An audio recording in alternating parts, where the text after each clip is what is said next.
All right, welcome back. So, my friends, last time we were together, you had sailed along the cerulean gulf from the Isle of Yonder to Fire Island. You chose Fire Island because Ina was missing, and with her the Antikythera device, and so your lack of options was kind of limited to what the people on board the Ultros knew how to navigate to. You chose Fire Island because basically there was some type of vision from the Oracle communicated to Renatus about Renatus and Lycus. It was a relatively peaceful journey on the way here, and really quick because of the sacrifices you made to Sidon. You circled the island looking for a good landing spot and made your way on shore in a little rowboat while the Ultros stayed a bit offshore where the water was deep enough to support her keel.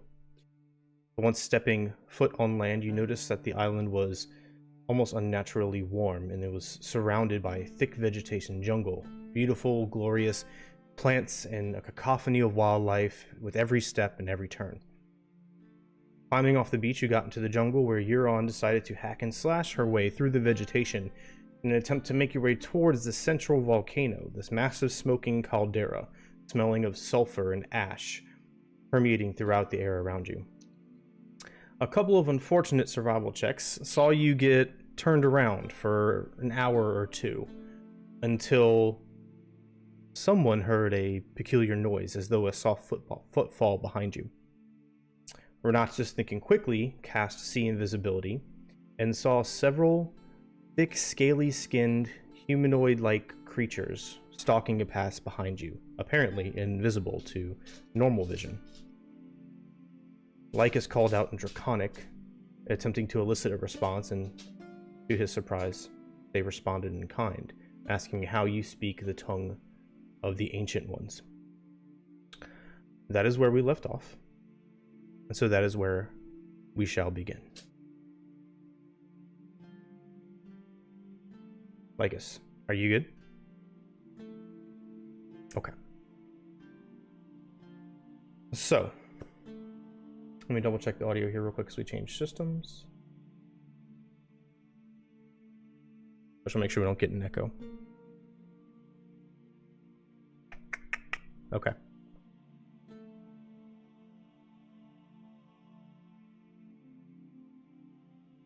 So,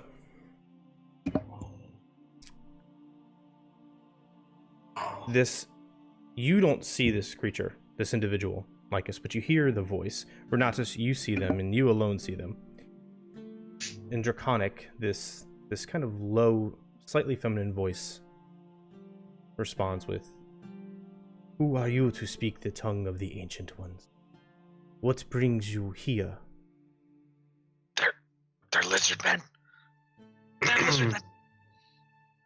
I kind of take into account where he's pointing, where her voice is, turn that direction, and say, we are explorers learning more about the Ancient Ones and visiting different islands, and we believe they may or may not have guided us to this place.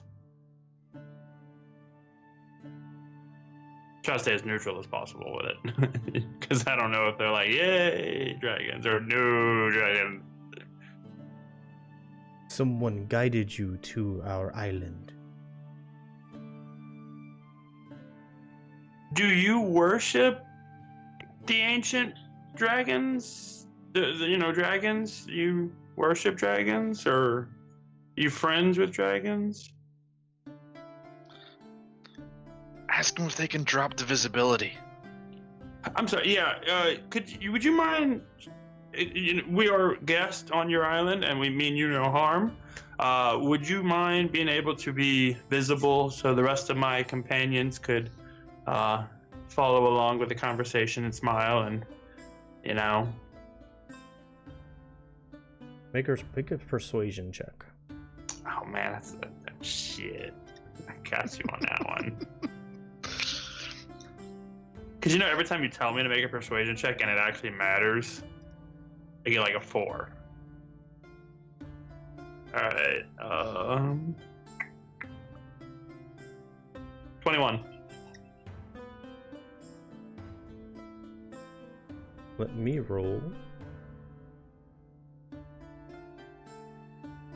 So you brought up D&D Beyond, and I went to it. I didn't actually. I don't know why I did that. It's okay. Keep your hands where we can see them. Emphasis on the s.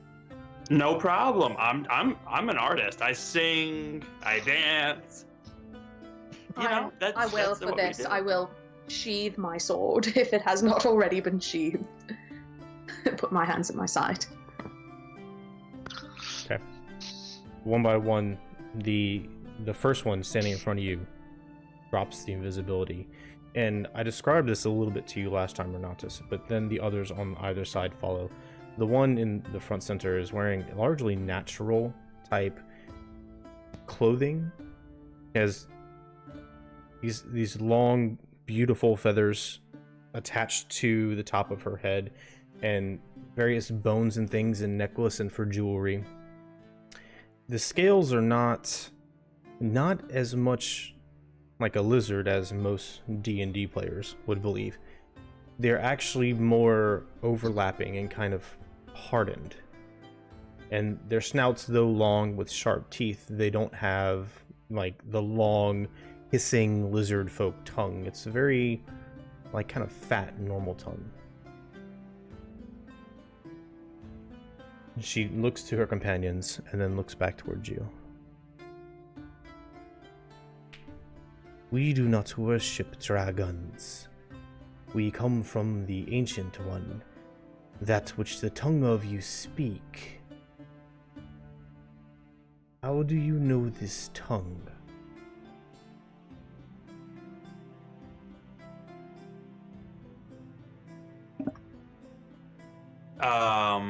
Through extensive research, faith, education. The tongue of the Ancient One is known to many throughout the realms. Magic. Have you been to our island before? I have not, no. No, I don't believe anyone here has been to this island before. Nope. No.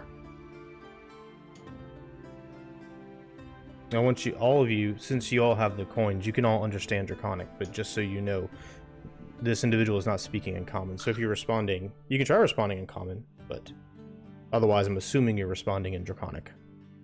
Yeah, I would imagine that's all we have to talk about. Okay. We do not get strange visitors to our island often, and when we do receive them, they often do not survive long. But it is the second group of foreigners in as many days. And with you speaking the ancient tongue, perhaps the time is truly upon us. The Queen shall know better. You will follow us to our home.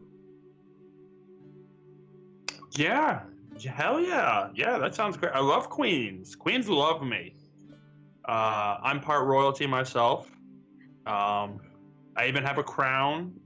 I have a flag, but I left it in an inconspicuous area we won't talk about. But yeah, let's go talk to the. We'd love to join you. Absolutely. Will there be food? Celebration, perhaps? We shall see what the Queen says first. Absolutely. And with that, this individual turns around and begins walking along the path. And then, one by one, the others disappear into the brush, and as they fade into the thick vegetation on either side, you see they readopt the same invisible camouflage. Now, as they walk down the path, you hear and see on several sides around you thick vegetation getting pushed over all around. Some much bigger paths being forced through this foliage than just the humanoid-sized creatures you were just talking to. Although, whether because of the thickness of the vegetation or because of some supernatural camouflage, you can't actually see any bodies. And so the procession continues on. They go back up the path a ways, but then veer off into the jungle proper, and you have to follow along basically where all these massive bushes and leaves and flowers are getting pushed aside, just kind of trying to keep pace. For the better part of 45 minutes to an hour, you continue on through the jungle like this. In many places, you will cross a small stream or a pond. The jungle is rife with water, and you'll see these massive crocodiles and strange water beasts. Every now and then, in a little bit of a clearing, you might see a 8-9 foot long lizard with spines down its back scurry off into the vegetation. Your escorts seem completely unperturbed as they push onward. I just want to write about it. Give me a second. There's a very pretty flower Euron would like to pick, just like a small flower. Yeah, there are many of them along the way. Go ahead and roll me a d20. Yay! Y'all know this is gonna be like Jumanji, right? Where you pull the pretty flower, it fucking eats you. Like, leave the pretty flower alone, please. What's Jumanji? Hold it. Arya knows what Jumanji is. Arya knows what Jumanji is. Before you freak out, Arya has seen Jumanji. You can't do that to me. That's just messed up. I was doing character. Sorry. 17. Okay, I need you to give me a Constitution saving throw. Fuck's sake! Sorry, didn't have sheet open. Josh, you get to say I told you so. 21. Okay. As there's this 4-inch long round petaled flower with massive pollen stems coming up out the middle, and it looks beautiful. And so you pluck it, and as you do so, the round petals kind of curl back a bit, and some of the pollen releases. It kind of wafts into your eyes and your nose, and it stings a bit, and your eyes get really watery. Your vision goes blurry for a moment before you're able to kind of shake it off and continue traveling. I shake off some of the extra pollen, like facing the ground. And then I tuck it behind my ear. You got it. So there's the hood, the eyes, and then just a little flower poking out. So, after a period of time, 45 minutes to an hour walking like this, the leader that you're able to kind of follow stops, and then all the movement around you ceases at the same time. And she looks over her shoulder, and she says, "We have arrived. Be sure to, how do they say, mind your manners." And with that, she pushes through these thick bushes, and you see it's kind of a clearing where the ground hasn't been cut away so much, the vegetation hasn't been cut away, but it's more sparse, kind of just from being walked on often. You see these 60-70 foot tall thick trees you've been walking around with the rough bark. Here, they're kind of risen up above the ground, as though at one point this was perhaps a lake, and it has been drained or dried out, and the ground is a little soft and mushy. But in amongst all these intertangling roots, you see each one is the home of a separate family or group of these creatures, and none of the other ones that weren't escorting you are currently invisible. They're plainly visible. These form haphazard patterns, though they grew in naturally, but in the center there are thick vines and branches that have kind of been interwoven and growing up around a central dome-like structure with flowers and weeds and ferns growing up off the top of it. And you see and hear there is a large fire, and behind, on a wooden and stone throne, another one of these creatures, watching with interest as you are led into this central hall of this community. The entirety of the village is maybe 30 to 40 of these individuals. The Creature walks forward, and you're standing by the door with escorts on either side who look wary but comfortable. She approaches the center and she bows her head a bit. The queen addresses her. Mertha, who is this you have brought to us? Mertha responds. Queen Vitha, we found these on the border of the Firewalker's territory. We knew not what to make of them, but they speak the tongue of the Ancient Ones, and given the recent events, we believed you would like to meet them personally and determine their worth. And Vitha nods her head a bit. Bring them forward, Mertha. She steps aside and beckons you to walk forward. She's keeping a very sharp eye on each of you. The four of you come together and standing in a little bit of a line. There's torches around the sides, several rudimentary seats, and there's all sorts of food and drink within this area. Strange smelling liquids, animals, you believe, kind of, prepared in peculiar ways. And she looks over left and right and addresses you all at the same time. Why have you come to our land, and what were you doing on the edge of the Firewalker territory?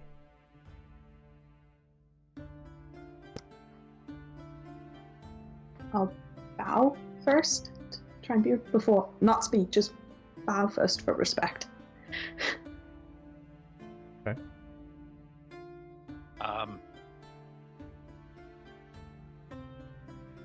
We came here to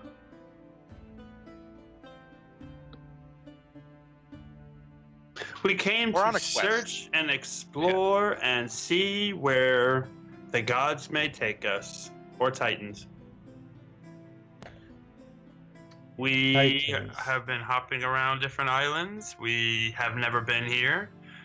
We let the wind fill our sails, and wherever the islands take us, they take it, or wherever the winds take us, they take us. And they brought us to your fair island. We mean no disrespect and no harm. We are blessed to find such noble creatures such as yourselves, or noble people such as yourselves, and we are honored to be in your presence, my lady, my queen. Though we confess, Your Majesty, that we are unclear as to who the who or what the Firewalkers are. We know little of the layout of this island, and apparently I have a very poor sense of direction, as I have no idea where I was walking. You claim to be beckoned forward amongst the islands by the gods and the Titans. This is so.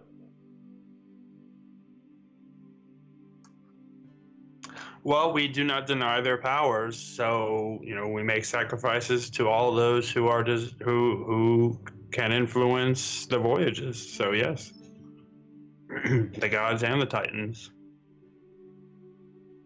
And do you perform sacrifices and worship this one called Sidon?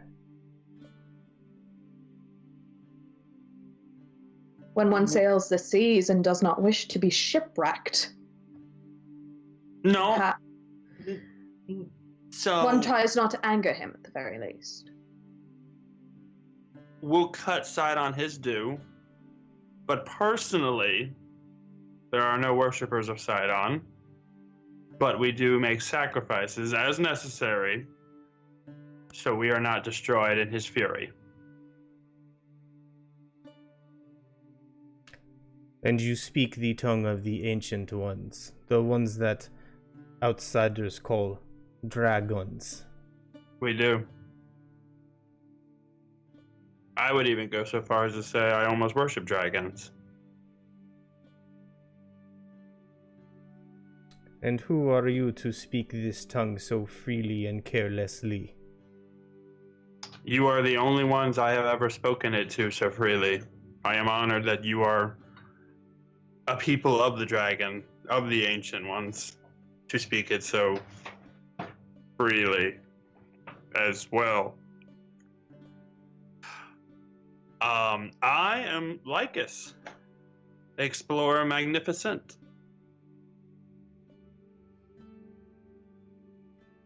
Are you the only one with a name to be called Lycus Explorer Magnificent? I am the only one that is he. But We each have our own names. Yes. my compatriots, they can tell you their names. Renatus. Pleasure is mine, Your Majesty. You're on. I'll kind of.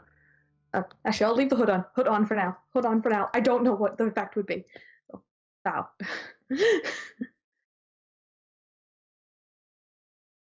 I bow at them and I'm like, my name is Cyanus, if you care to address me.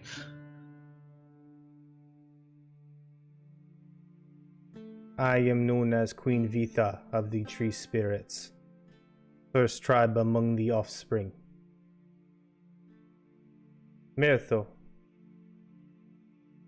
They speak the tongue of the Ancient One. They are outsiders to our land. Perhaps we were wrong about the prophecy. Mertho looks at you. The prophecy? And looks at Vitha.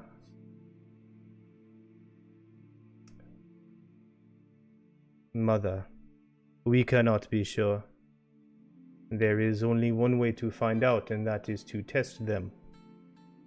I'm sorry, prophecy? And Vitha looks back. As you say, Mertho, it will be done. Bring the other chosen one, and we shall see who is who. Oh, The other chosen one? They bring in that motherfucker. I wanted You to ask. know who it is. And Mertho bows and looks over to two of the guards and walks out. And Vitha says, "Be seated. Eat and drink if it pleases you. It will be a moment, but you look exhausted." As she smirks in good faith. It's kind of hard to get that sense though because of the strange features of her visage. Thank you, Your Majesty. I'm sorry, prophecy. Okay, I think we'll find out. All right, What is there if anyone you were- close by? Like, can we talk to anyone? Are there people mingling? There are several what appear to be guardians. There's 4 within the chamber, and there's kind of a ring of 7 or 8 of them, depending on how much you were able to see along the outside of the central hut. Kind of guarding the mother, the Queen Vitha. But none of them seem interested in talking to you. They're all very, very much wary, the heightened state of alert, as though they expect to be attacked at any time. So, can I go up to one with a book and, like, just jot stuff down without being attacked? And try it and find out. If you could be a little bit farther away, I just want to get close.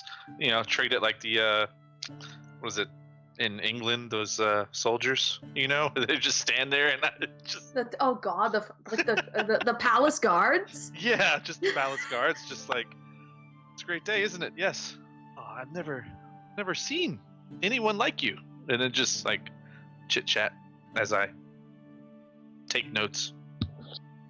Okay. Yeah, he seems to be completely ignoring you. Like, you don't even exist. Food... Go ahead.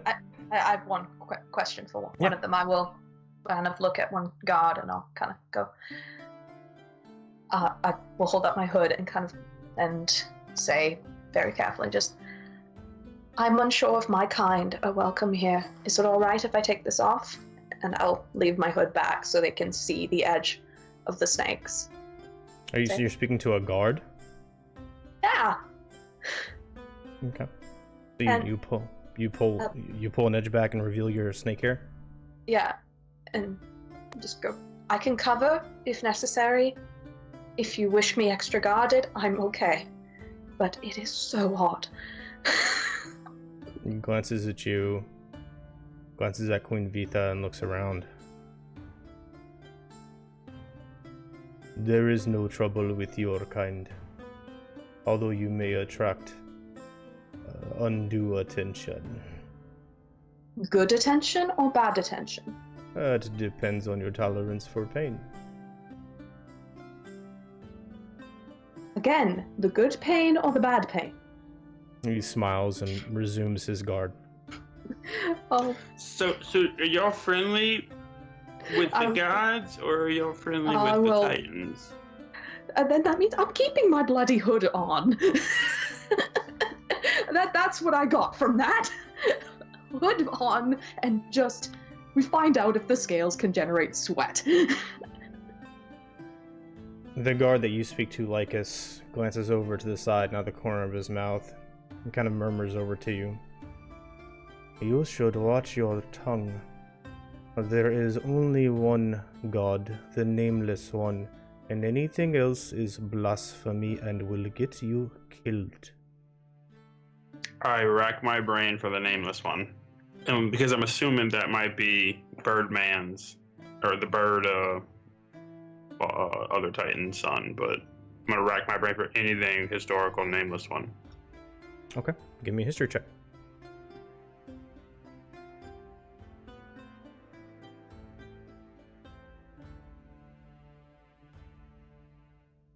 I feel really lucky. I think I'm gonna re-roll that one. What was your first roll? He rolled a 4, and then he rolled a 5. You were lucky. It was better. You catch yourself looking off and thinking about this, and the lizard man who was looking out of the corner of his eye at you looks back forward and then stiffens up a bit. And you hear walking coming from the entrance to this hut. And glancing over to your side, you see with Mertho in front and 2 escorts on either side, they lead in a very tall, strong, 4-legged Aina. Ron just whoops, just like oh whoa! Mertho walks forward. I have brought her mother, and walks to the side. Hey! Y'all erupt? Absolutely! Okay. Ida, you're alive! Yay! It's all Euron's fault. Everybody, all these individuals are looking around like really, really confused now. If it makes you feel better to blame me, Lycus, I'll accept it.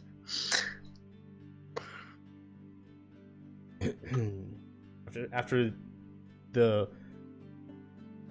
uprising dies down a bit, Vitha looks at each of you. So you are familiar with each other? Yeah, absolutely. She's an old friend from work. You are not doing Thor Ragnarok, I swear to God, Austin.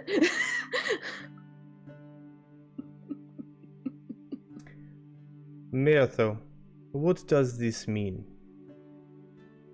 Mertho looks at each of you and takes it in for a moment and thinks. Seems distant. I will have to consult the Nameless One, Mother. I do not know. The prophecy never spoke of more than one, so perhaps it is one of them, or perhaps the prophecy was lost a bit along the years. Vitha takes this in.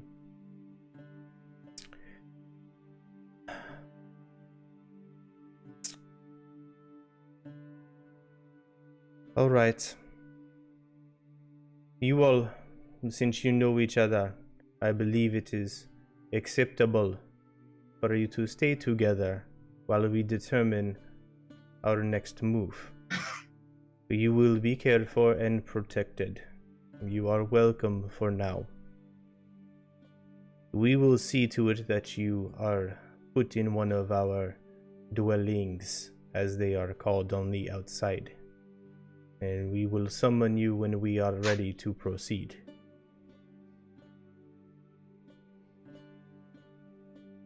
Is this acceptable? Absolutely. Yes, Yes, ma'am. thank you, my queen. Mertha will show the way.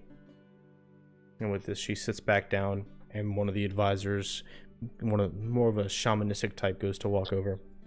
And Mertho beckons to you and walks out, and two of the escorts come on either side of you, expecting you to move forward. And then they lead you through the village, kind of winding around these many trees, till you get to one that's about midway to the outside of the village. An empty root hut dwelling, for lack of a better term. And it's big enough for all of you to sit comfortably, although you're sitting in relatively soft mud with some fibers thrown down to keep you from getting too dirty. And they bring in some fruits and some raw meats. And an escort is posted by the open entrance, and you are left to your own devices for the time being. So, the air is warm and muggy. You're still hearing all of the sounds of the jungle around you, except now it's mixed in with this. Every now and then you'll hear Draconic, and you notice that that's more of the kind of the leadership, or those that carry themselves with an air of authority within the tribe, and the rest are speaking in some strange guttural tongue that none of you understand. But you seem to have some time, and you are together, so the scene is yours. How was your flight? It wasn't the worst one I've ever had. Well, that's good to know. Glad you're in one piece. What happened? Well, after that large thunder rock picked me up, he was going to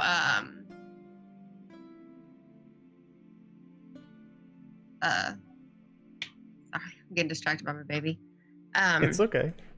He's going to spray my blood all over the great tree on the Golden Heart Island, because he recognized that I was a fervent follower of Thylia, and he equates that tree with her. So I told him that would be the utmost honor for me, being a worshiper of Thylia, if I was going to die with my blood on her altar would be such an honor. And so he became even more enraged, and then did a quick 1-2 punch, and we dive bombed into the ground. And when I woke up, I was surrounded by these creatures that you see, and he was gone. So I don't know where he's at or what happened to him, but they took me in and kind of cared for my wounds. So I'm in really good shape now, but it's kind of my thing. I don't know how long I was out. I've only been conscious for about like a day and a half maybe. And you guys showed up. So how did you guys know I was going to be here? Intuition. We didn't at all. That was a lie. I didn't mean to lie to you. I'm sorry. The Oracle gave a vision to come to this island for one reason or another.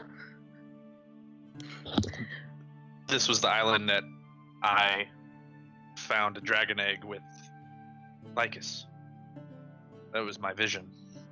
Okay. So we wanted to come here.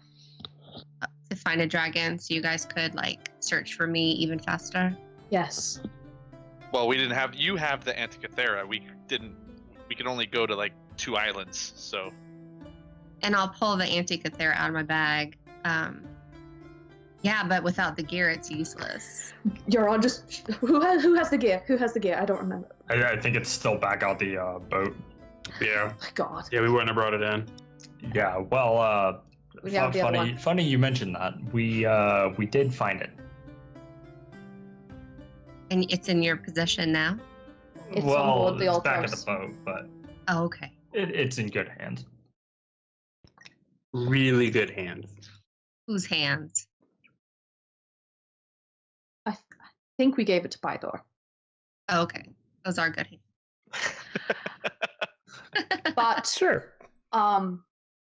so we may have made a temporary ally to be decided as to, but the island, when we made the island walk, I think you're going to want to hear that story. You made the island walk. God. So Well, we didn't, but our new friend did. friend is a loose word. Look, he wants Lutheria dead. He's a friend in my book. Okay. The enemy of my enemy is my friend. Is this Ah. person also on the boat? Yes. There they are. Do you remember that tiefling back in Mitros? The one that Gaius tried to murder and he went poof? Oh yeah. Mhm. Him. Apparently, Lutheria decided she was done with his shit and threw him out. And he's the reason that we are not in a smoldering heap from a dragon, about 5 Gigans, a whole heap of soldiers. And so... And we are sure he's not just playing into some twisted plot set out by Lutheria. We're fully Like a prepared. mole. Potentially, but at this point, We needed to use the mole.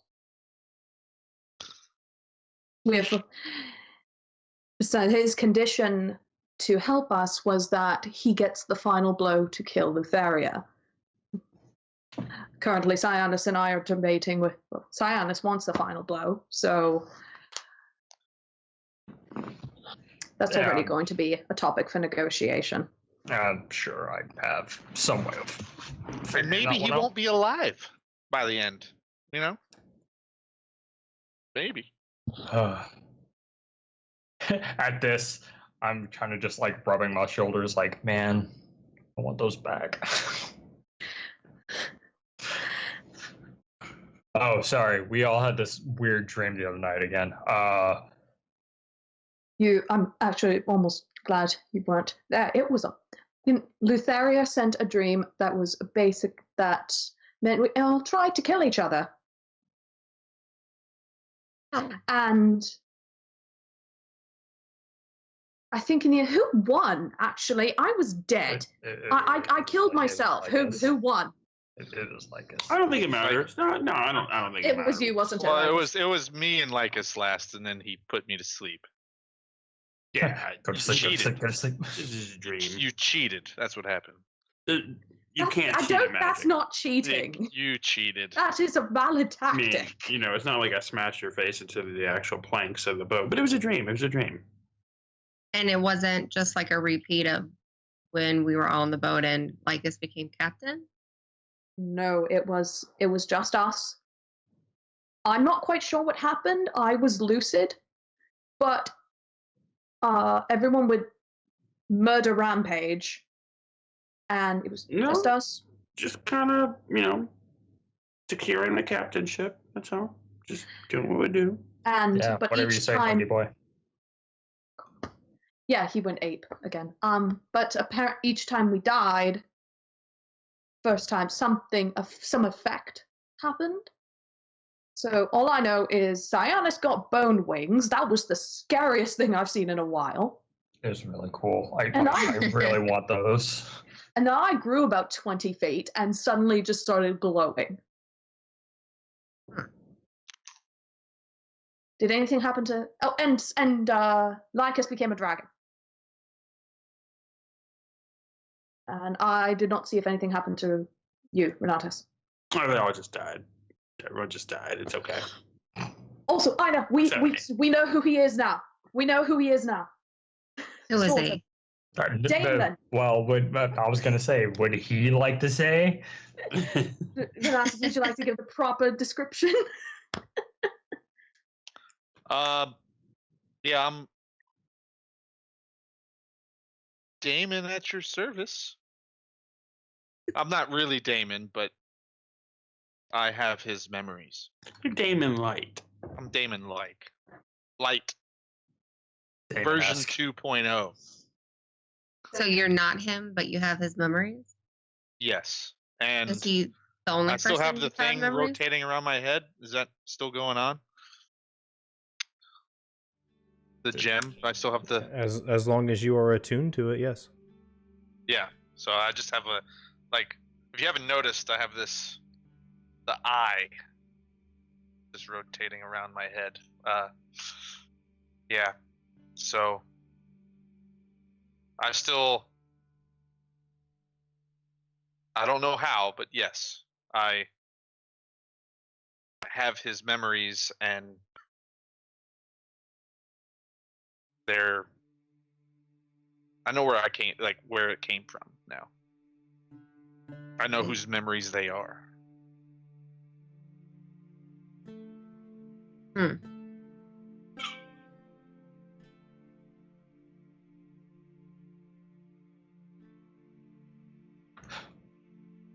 Anyway, have you heard anything about the Firewalkers? This is like the third time I heard their name. Are they at war right now? Yeah, they're a tribe that is claims that territory up by the volcano. But they've kind of broken away from worshiping the Nameless One, and their king now has decided that they should worship Sidon. So now it's become like a religious, instigated kind of thing. The cult? With Sidon's, yeah, basically. Though some people say that's just a cover for attacking the tree spirits, but who actually knows? If it is honest to goodness religion, fanaticism that's causing it, or if it is just a cover. But either way, the Firewalkers are winning. So the winning is being attributed to Sidon's power. Sounds like a thank job God. for us. Is there any So glad indication we of, didn't slip. is there any indication of who the Nameless One is? I just know that he, from what I've heard, they believe he resides in that volcano, and he gives like warmth and life to the island. But I don't know like what kind of entity he is. They just refer to him as the Nameless One.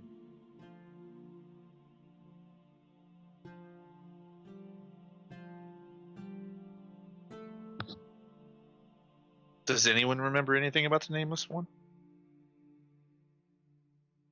Could I rack my brain, like group thought? Lycus definitely does not. You're welcome to do a history check if you like. But that's I gonna be would like two. to. That's gonna be 2, so y'all are gonna max it out there. Go ahead. Yeah. That's fine. I'll do that. 12.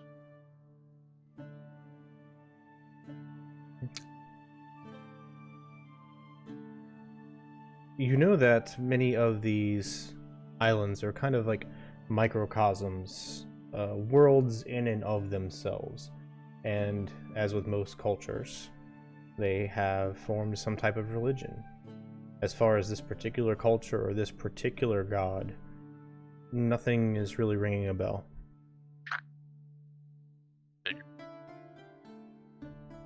Alright, well, I don't remember anything about the Nameless One. That's sad. Probably because it doesn't have a name. And I'll just mumble on to myself as I, like, start thinking of just another thing I don't know and writing it down in my book and blah, blah, blah, blah, blah. You got it.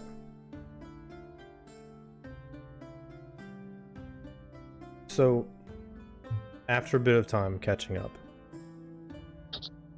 Mirtho returns. He steps into the doorway.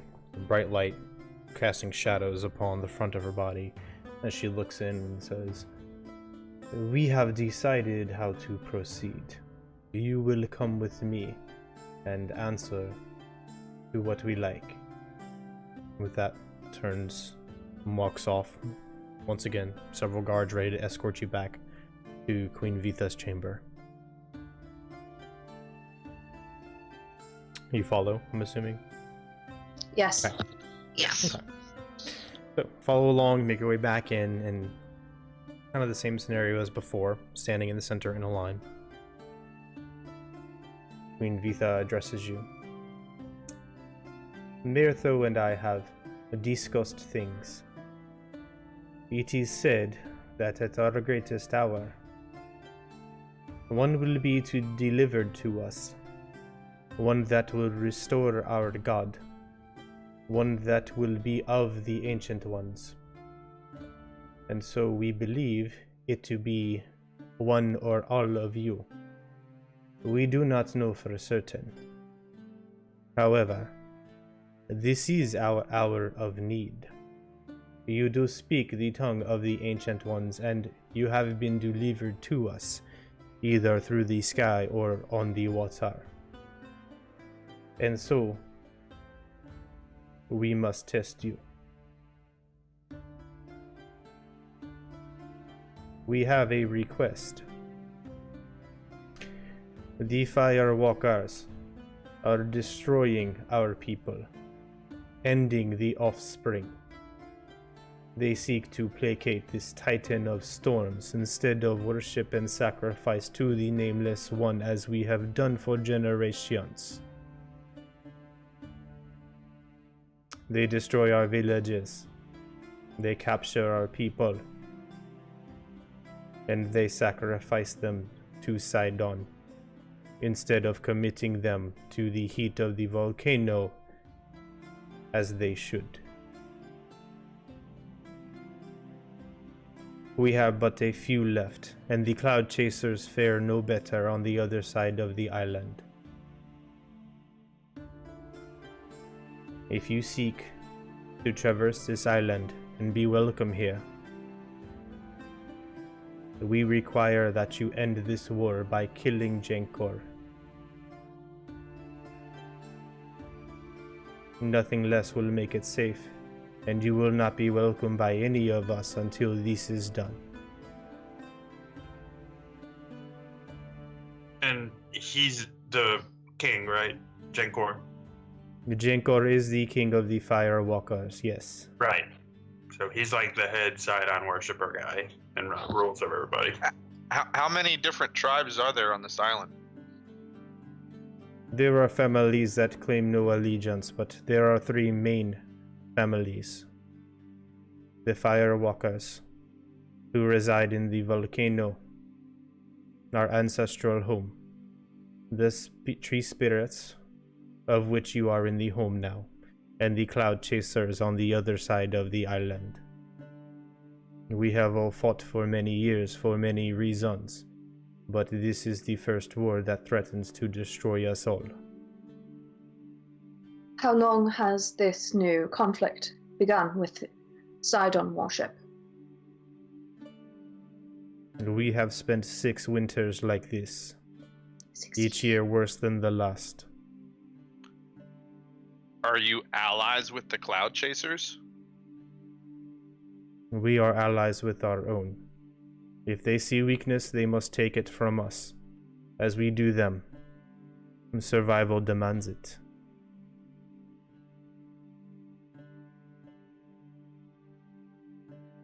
Are there any distinct description, like details about who is from whose tribe? We can lead you to that of the Firewalkers unless you seek the Cloud Chasers, in which case we will not bring you, you will be on your own.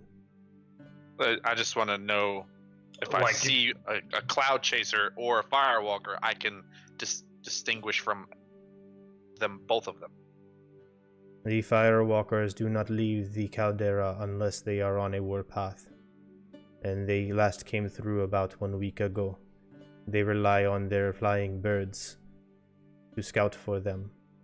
You will not run into them in the jungle unless you run into way many to you to manage.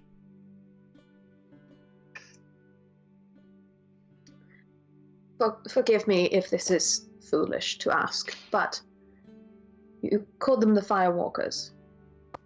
Can they actually walk through fire? Because many of us burn. This is why I ask.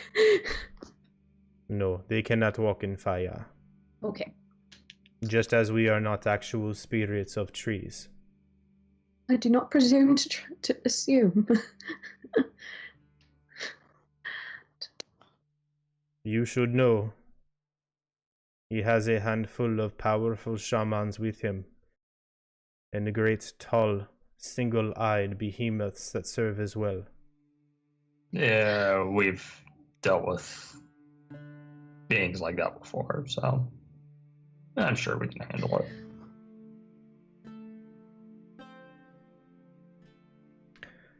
He also has some type of magical artifact, a powerful one, or so our scouts have said. This was gifted to him by this Titan of Storms in exchange for a dragon egg. Wait. Sorry, you mind backing up on that part? What? Dragon egg? When the Ancient One was killed in the battle with the 6-armed monsters, it left 3 eggs here. They have been here for centuries in the volcano, kept alive. As part of this new worship of Sidon, he gifted one of them in exchange for his support, a magical artifact, and these monsters that now walk amongst our people.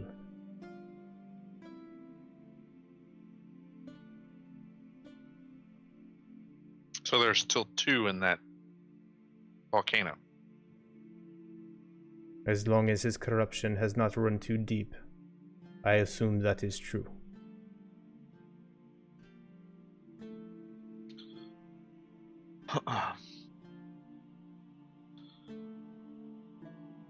Okay. I'm ready. I'm gonna do some calisthenics. Is this acceptable to you? Yes. I believe I'll look at everyone to confirm. Oh yeah, no, I'm down to thin herd of Sidon worshippers. Very well. We shall have a feast before you go to wish you luck, and to may the Nameless God bless you. It will take us a moment to prepare, but my son will be happy. So make yourselves at home. Feel free to walk and speak if you are able. The sacrifice shall begin soon. With that, she sits back down. And Mirtha turns to you. Alright, be on your way. Just do not leave the village. Yes, ma'am. I want to hang back a second because I want to ask. Like, I heard mother one time already, and now son. So, you are the daughter of the queen? No, she is not my... I am not born of her. There's different words for different people, or so our elders have said. She is mother because she takes care of us and protects us. We are all her children, as she is also our queen, and has the authority thereof. Okay. Her son is Lirtha, her youngest son.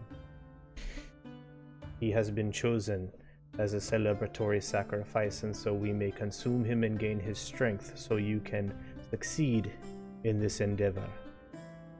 It is a great honor. Okay. We will find you. you. Yes. Well, we have much to do. With that, she turns and stands over by Vitha, and they're talking kind of hurriedly amongst themselves. Like trepidation and a little bit of excited speaking quietly. So, for half hour or so, you have time to explore the village, try and talk to people if you wish to do so, do anything else that you need to talk amongst each other, prepare yourselves, however you wish to do that. At this point, one of them, Aina, beckons you over and walks you over to a smaller root structure behind the main chamber and delivers you your belongings, along with the strange weapon and quiver that they say were found with you and believed to be yours. Okay. I will thank them for my things and not mention that those other things aren't mine. You got it.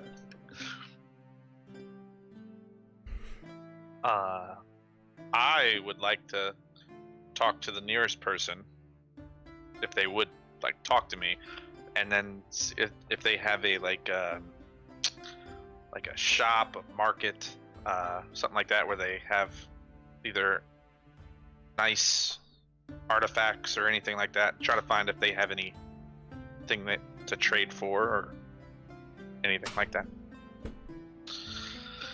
Okay. Roll me a persuasion check, please.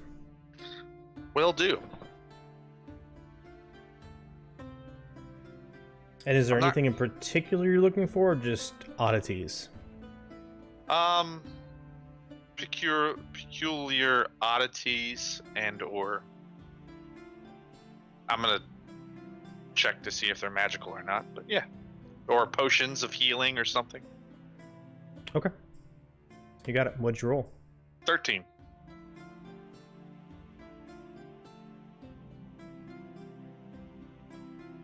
All right.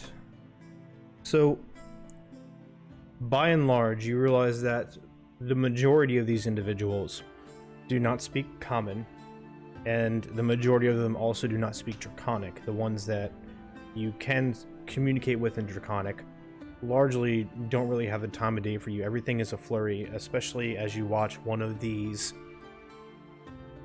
It's a flying creature. It's not like anything you've seen before. It's about 6 feet wide. The wings are kind of triangular. It has a long, almost bony beak with like a sail bony structure on the head. It's mostly white, but red on the head and the tips of the wings and back by the feet. And it has no feathers. It's almost like its body is entirely covered in leather as it silently flaps through and goes over. Everybody kind of freezes, scurries underneath the roots. There's a couple of these flyovers within the near vicinity. Likewise, anytime there's a tree fall or some other type of loud noise off in the foliage in the distance, everybody freezes and gets completely quiet. And then slowly they come back. So everybody's kind of on edge, everybody's kind of busy, just surviving and living life, etc. However, you're able to speak to an elderly individual. They seem to be walking a little slower, a little hunched over. The scales are kind of graying around the snout and the neck especially.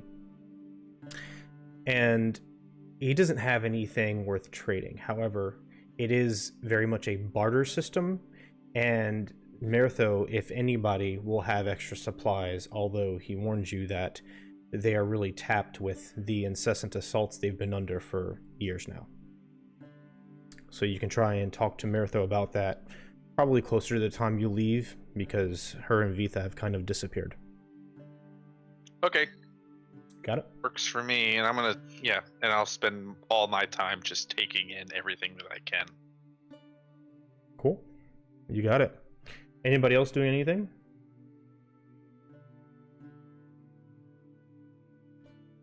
I want to check out these things that they gave me that weren't mine.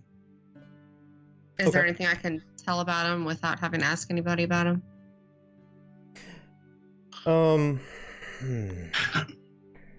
So, a little bit like we discussed offline, they are very, very large. Even on your body, they are really, really big. Like the quiver alone would go from Lycus's shoulder to his ankle.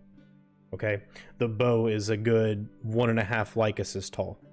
All right, everything, all the wood on here is a strange dark wood with like this gray texturing. There is a lot of mithril embellishment, and the hard points are like this really strange, highly polished, flexible mithril. The bow is thick, almost as thick as a rope, as far as the bowstring itself is concerned, and these super long arrows that have this kind of concave arrowhead and these hardened fins on them for stability. As far as doing anything magically with them, I will go ahead and say that you can attune to them since y'all are going to be going to the volcano, because they'll be kind of leading the way. And you have 30 minutes now, plus several hours to kind of walk relatively unimpeded, unless I roll something random. So you'll be able to identify them. So you can just go ahead and identify them now. I know I gave you the names earlier, so you can see what they do. Yeah. So just double check for attunement, and otherwise you should be good. Okay, awesome. Thanks. Cool. Anybody else?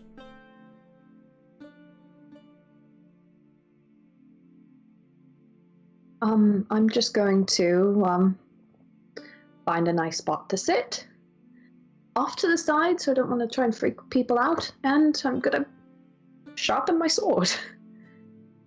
And also see if I can just listen to people talking and work out any sense of the language at all.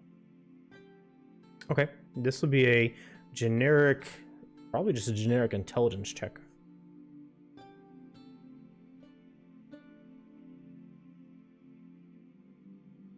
That would be a 6, Your Honor. Is there anything in particular that you are attempting to suss out about their language? I'm trying not to be... I'm trying to separate Euron and Arya, because there's different things we want. Sort of just... If there's any regular words that are said, I guess just try and pick 1 or 2 regular words. And see if she can work out what that one word that she hears over and over again, what it means. Okay, I will let you tell me 1 word, and I will give you the translation. What one Help. word? Help? Ushka. Ushka, thank you. You got it. Cyanus, Lycus, are y'all doing anything? Okay. You're muted, Cyanus, if you were saying something. Basically just getting prepped. Okay. You got it. Alright, so the time draws to a close. They gather around in a massive ring around the central hub, and you see a temporary set of large chairs have been set in front of the hut for Vitha and for Mertho and for Lirtha. And they begin speaking, addressing each other in this common tongue. And they turn to you and say, Virtha says, "The time has come for our celebratory feast. Lirtha is ready, and we shall begin. Which one of you would like to do the honor?" I volunteer. You raise your hand, you step forward. She hands you this like 4-inch long bone sharpened dagger with a leather hilt, and on the edge is this strange aquamarine crystal. It's kind of teardrop shaped. And Lirtha bows to you and looks at you, and he says, "On my life may you be successful. I give to you that which I cannot bring with you." And with that, he bows down, facing the crowd, and puts his head down, exposing the back of his neck for you. All right, then I. Does he have like plumage on that I can just like hold on to kind of just He has some horizontal spines, and they come down a little bit of a T to the back of his head, and then he has some spines front going down the middle of his back. He's naked, except for scales from the waist up. So you could probably try grabbing onto one of his spines or something. I mean, yeah, just as like a point of stability, just to like hold on to while I like go to cut him. Go for it. What should I roll?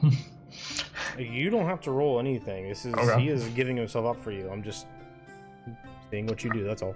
All right, so yeah, he's just like right there in front of me. I'm like, all right, well, he's in my head, like working through this. Like, okay, should I be showy or should I just do this nice and quick?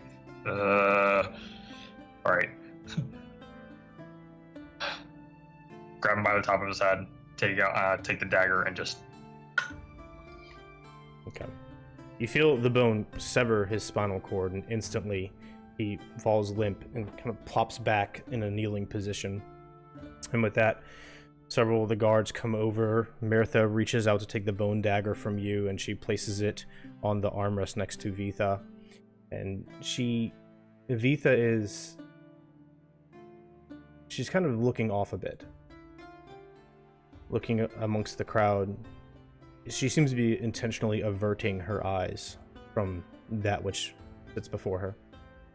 The guards come up and they carry Lirtha off, and then a few moments later they come back out. His body has been prepared as far as a lot of ornamental vegetation and fruits and things like that, and everybody kind of, all the villagers kind of come up and they start to form a solemn line off to the left-hand side.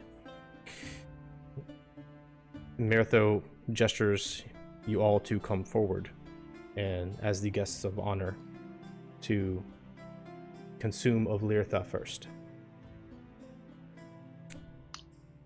Yeah, I'll if I'm the first one, I'll be the first one. Okay. Move over. As you all get in line, Virtha comes over. She places the bone dagger next to you, and she bows to you. May his strength be your strength. And with that, she steps back.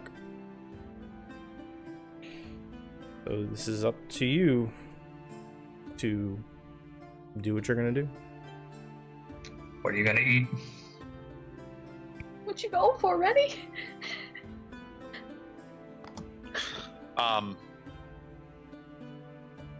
She steps back too far to talk to, or She steps like a foot back, just kind of giving you an Oh. official space. Yeah, she's still there. not to be rude, but this is the first time I've been in this. I don't know what's acceptable. Like when I'm like talking to her, kind of like not being loud so everyone else can hear, but to make a good first example. So She steps forward a bit so she can lower her voice as well. And she says, "That which you consume is up to you. We believe that if you consume the muscle, you will gain strength. The heart, you will gain courage. The mind, you will gain wisdom." And with that, she steps back. all right, well, in honor of that, I will go for the head, for the mind, and take a piece. Okay. So, takes a little bit. You cut in, get through thick bone, get to what you're looking for. Take a piece and move on.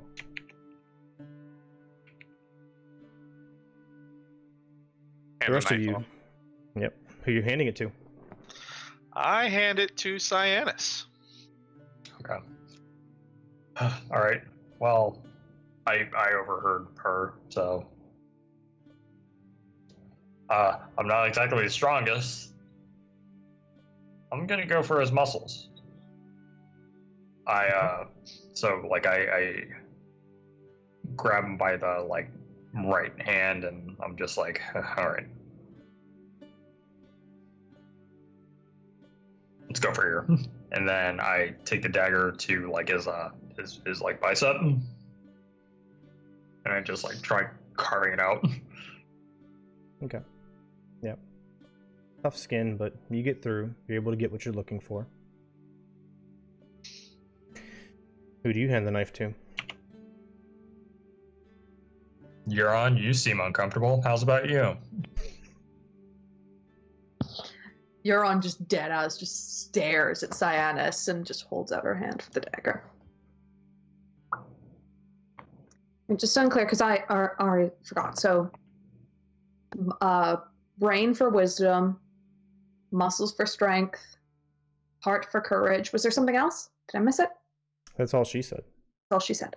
Okay. You're welcome to roll the dice on something else. His eyes for the sight.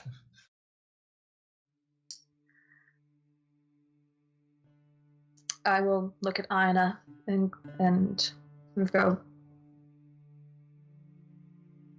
do you want the heart? Yeah, I was gonna consume the heart, but we can both share it.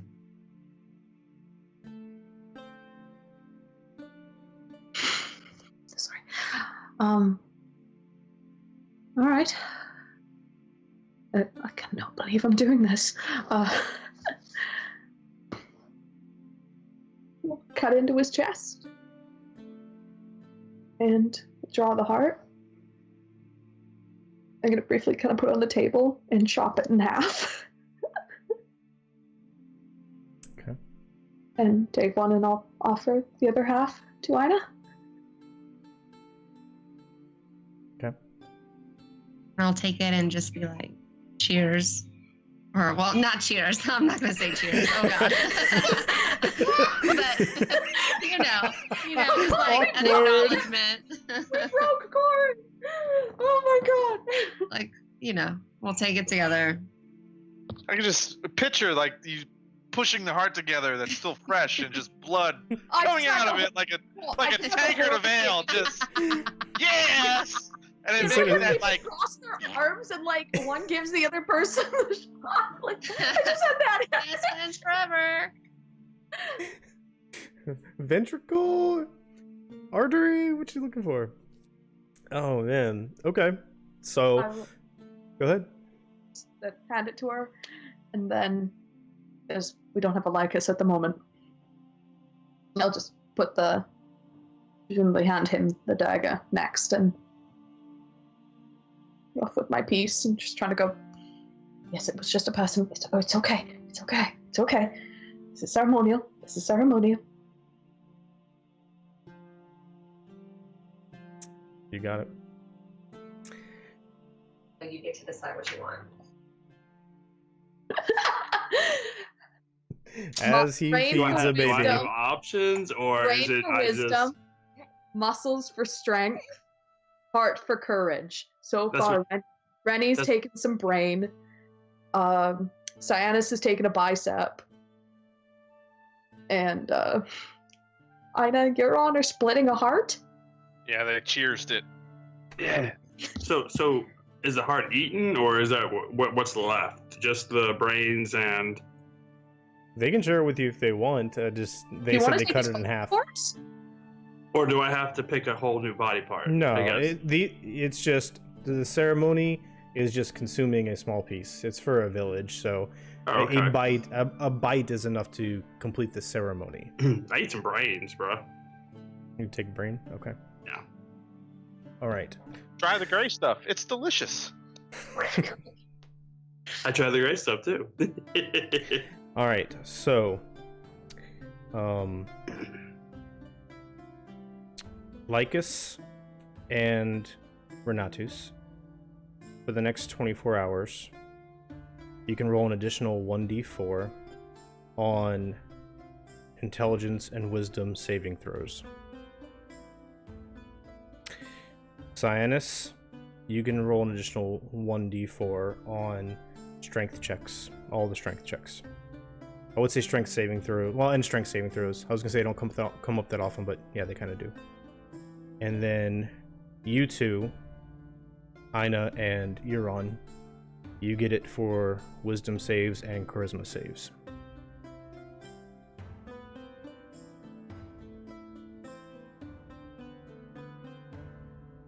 $24 from now.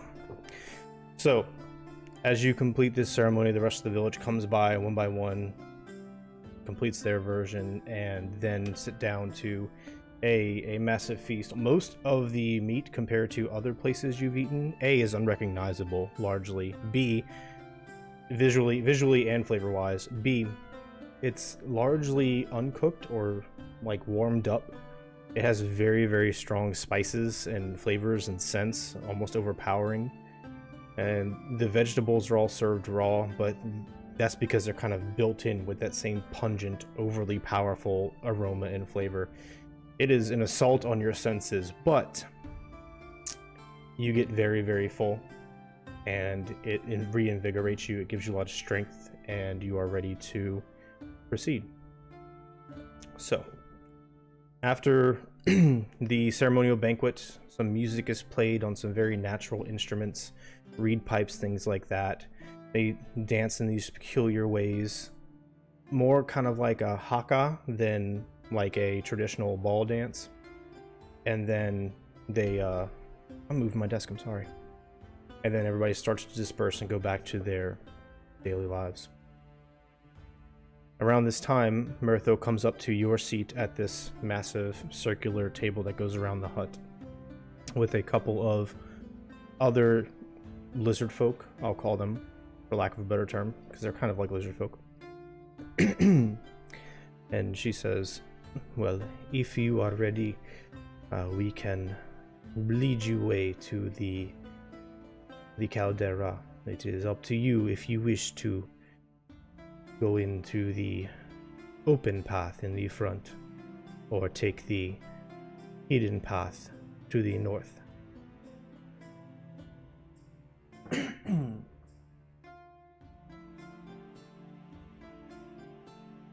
I would say the hidden. I think everyone would prefer the hidden path. Yes. Hidden path. Usually, if we can get the jump on them, even better. Right. I did have a few questions. I talked to a very swell, older person, and they said to talk to you about maybe a few supplies for our fight that you could trade, or that you're able to afford to give. You must be talking about Nata, my Ada. No one else tells people to talk to me. But yes, I have a couple of things. I have 2 that I can spare. I made them yesterday. What do you have to offer in exchange?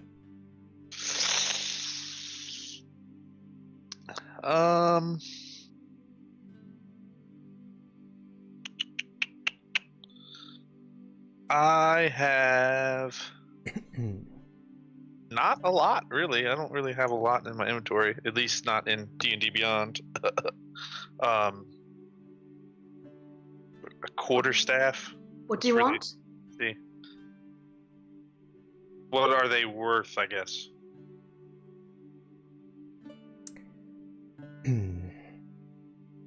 We do not ascribe worth to things. We give freely. So if you wish to have 2 things from me, you must give 2 things from you. And what you give me informs me of my worth to you.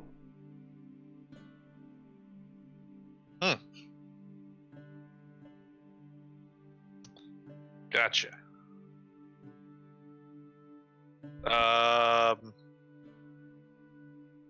Yeah. If you're on it, I mean, if we could pull together real quick. I do like that boar tusk. I don't think I've seen a boar. Maybe they haven't seen a boar either. That'd be pretty cool.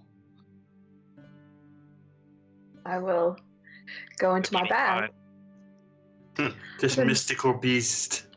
The I trophy. will reach in and pull out How big was that boar tusk? I remember I've been carrying it. I don't remember how big that thing is, but it's been in my bag this entire time.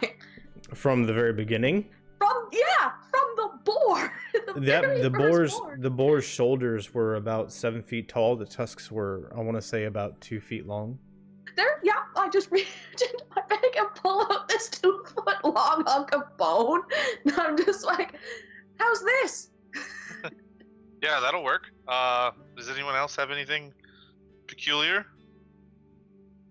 I really don't have anything. Everything that I hold dear is back on the boat, so I don't really have anything. I could give them my herbalism kit, but I feel like that's worthless because they're tree spirit talkers. Yeah. I give him a vial of assassin's blood poison. There you go. Okay. And we're gonna tell him what it is, too. I'll tell him. Yeah, here's some very viable poison called assassin's blood to help you defend yourself. And I hand him a piece of soap to wash that stank. I'm assuming Lycus does not say this, or does Lycus say this? Oh no, I don't say it. Hell no. I mean, I'll tell him the poison, but like, this is a very powerful concoction. Coat your weapons, and you will do greater harm to your foes to protect your loved ones. You always got to throw that, to protect your loved ones whenever you hand someone a poison. Gotcha. You see her eyes shoot up. She seems much more impressed with the trophy tusk than the assassin's blood, but she is very appreciative. You can tell from the look on her face. She takes them and puts them to the side, and she reaches behind on this little, kind of like a waste pack, and she pulls out 2 clay jars, and she hands them to you, Renatus. She says, "In exchange for your gift, you drink these, and one of them will make you be able to disappear like we do, and the other will make you grow with nature's strength." And she hands left and right. So mechanically, they work the same as a potion of invisibility and a potion of growth, except they are naturally made with a combination of ingredients from this peculiar biome, and as far as the invisibility is concerned, with some of their own blood.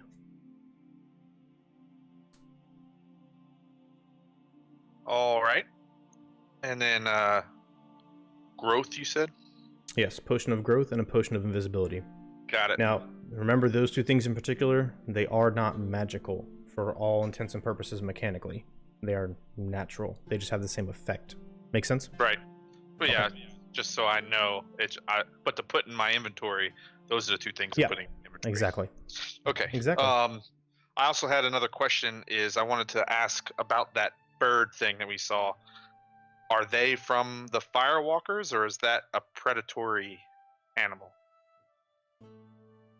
They have always resided in the volcano, but they have come under the influence of the Firewalkers and King Jankor.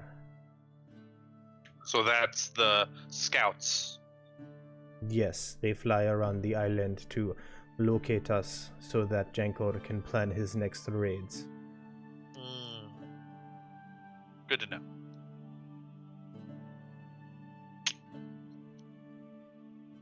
Evil shenanigans. I'm ready. Is there anything else before we depart? Nope. Then follow me. We will Thank move you. quickly and quietly. It will take us a few hours at the least.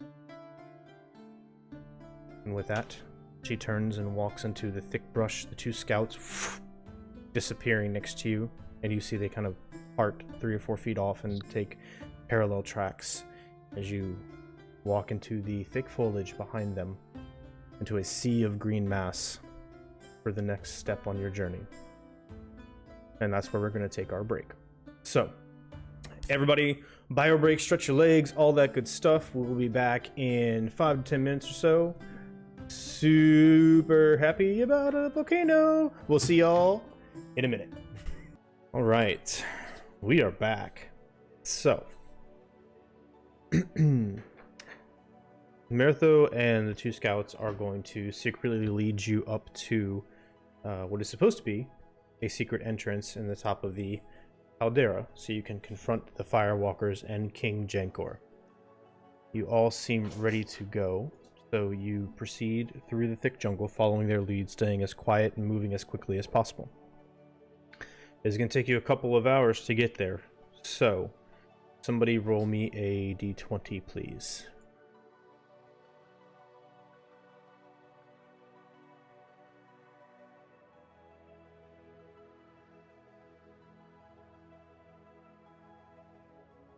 That'd be a 4.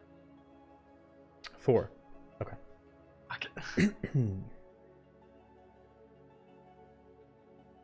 All right. So, along the way, 5 or 6 times, you see these low-flying, reptile-like creatures swoop low overhead, and you have to stop and wait. And then for a while, you lose sight of Mertho and the scouts, but they always seem to come back, and they always seem to quietly motion you forward or go left or go right. And it's hard to see anything beyond the front of your face because of these massive bushes and leaves are sticking in the way, and you're just kind of trusting that they know where they're going, because you can't even see the sky with all these huge arcing trees and vines and flowers and everything. After about 2.5, 3 hours, you get to the base of the volcano, beginning a slow, arduous climb up the black rock, the craggy, sharp mountainside. You slowly climb your way up, ducking out of sight when another one of these creatures flies by, or every now and then one of the scouts will stop and look out over the horizon and then quickly and silently creep up, beckoning you forward. You find your way to the top of this thing without incident, thanks to your own skill and the skill of Mertho and the scouts.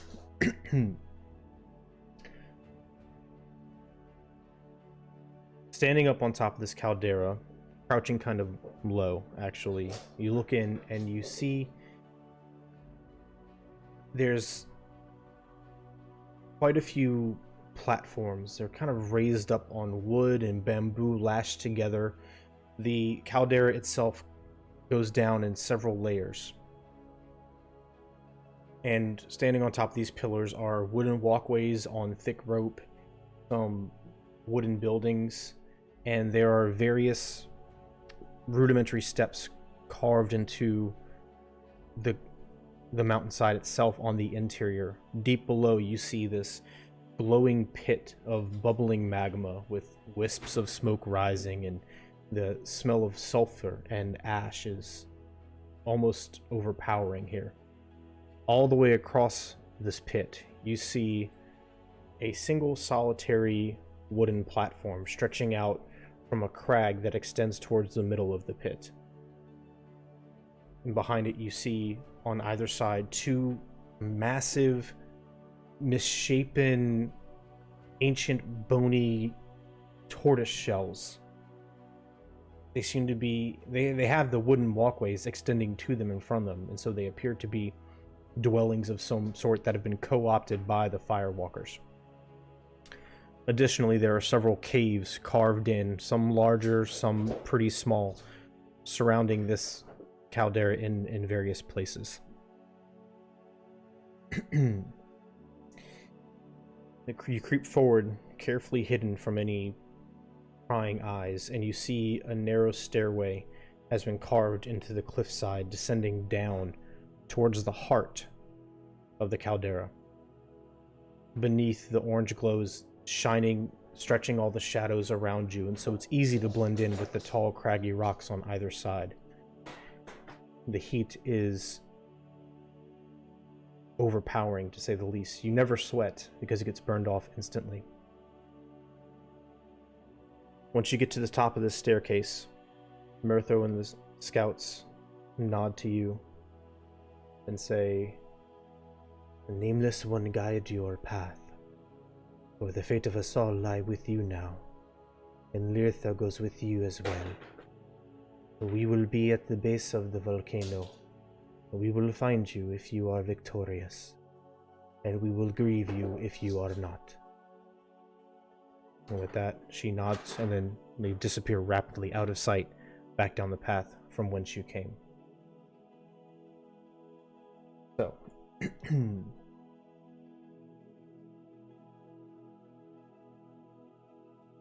let me give you all a map. Much appreciated.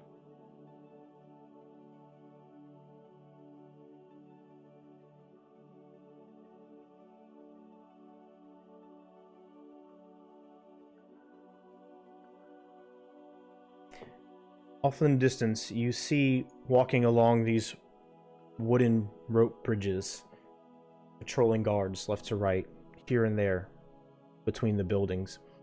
Across the pit to your right, you see this massive spine of some ancient creature, long since dead, that has been used as a bony bridge, and it appears to be the main entrance because it is relatively well guarded, with 4 or 5 of these individuals, along with these large, fiery red, snake-like creatures. You will find yourselves at the top right of the map. So, what we're doing is, how we're going to proceed here is we're not going to be initiative locked. You don't have to move one at a time. Just tell me what your intent is, and then we'll go from there. And if you guys get into some trouble, we'll roll initiative if we have to, or do what we have to do. Okay? So, everybody sees where you're at? Mm-hmm. Alright. So, from this vantage point, you can see the wooden structures standing atop some shorter, some taller pilings made of wood and bamboo. You see a stairway going down to the very base. You see a stairway off to the right that seems to be coming from one of these wooden structures. It descends down a few dozen feet before coming out of one of the doorways. So you could... I'm going to give you a couple of options. You're welcome to come up with your own. You could probably attempt to take a back door into one of the wooden structures to work your way in. You could probably go down the narrow secret path to the base of it and then climb up somewhere or investigate the caves around it. You could try repositioning altogether and climbing down or up the sides of the volcano on the inside if you want, just using the rocks and some effort. It's up to you.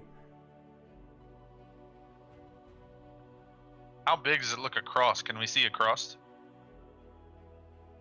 You can. The very base of it looks to be about 150 feet long. And from left to right wide, it's about 90 feet. And that's down at the very, very base. Okay. From top to top, you're looking at a couple 100 feet. Gotcha.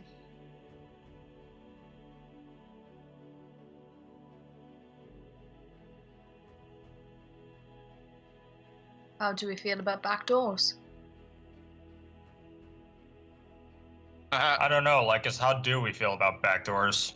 I walked right fucking into that. I wasn't gonna say it. I was like, nope. I was like, I'm not going there. It's too easy. Euron looks confused.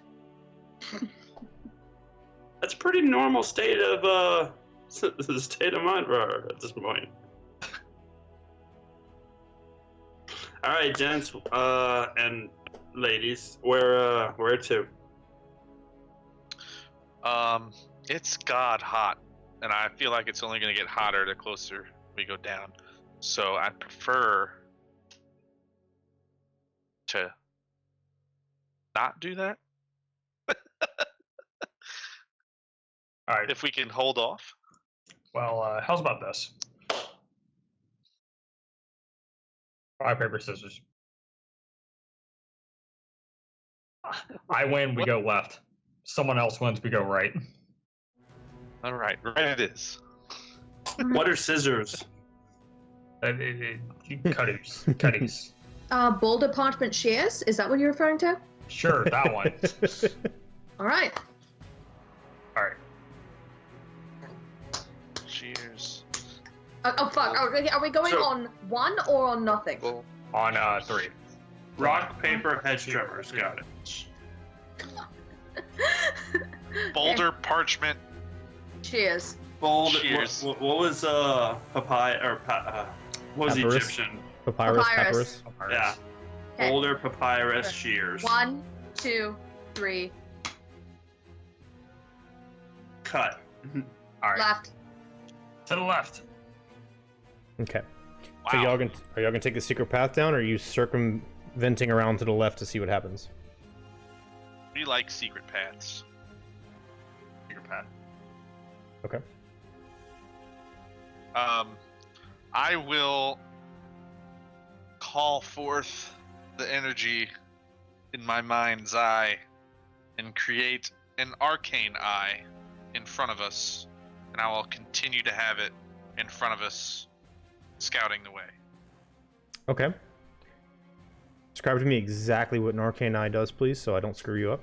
Okay, so an Arcane Eye is basically an invisible magical eye that Mhm. hovers in the air, and I mentally receive visual information from the eye, which has normal vision and dark vision 30 feet away. But it can look in every direction. Okay. And then as an action, I can move the eye up to 30 feet in any direction. As an Okay. action. Oof. I don't know if...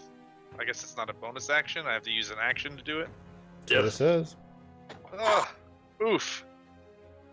But there's no limit to how far it can go away. It just can't go to another plane of existence. Okay. And is that concentration, and what's the duration? 1 hour. Yes, it is. Okay. Mark you with some concentration here, just so we know. All right. You got an Arcane Eye. Let me see if I can give you... I'll give you a little... I don't think I have one for Arcane Eye. That must be new. I flick some pebbles at it randomly to keep my target practice up. It's invisible. You can't see it. Or can I? I'm going to turn off the light on this thing. This is a dark vision. Yes. Cool.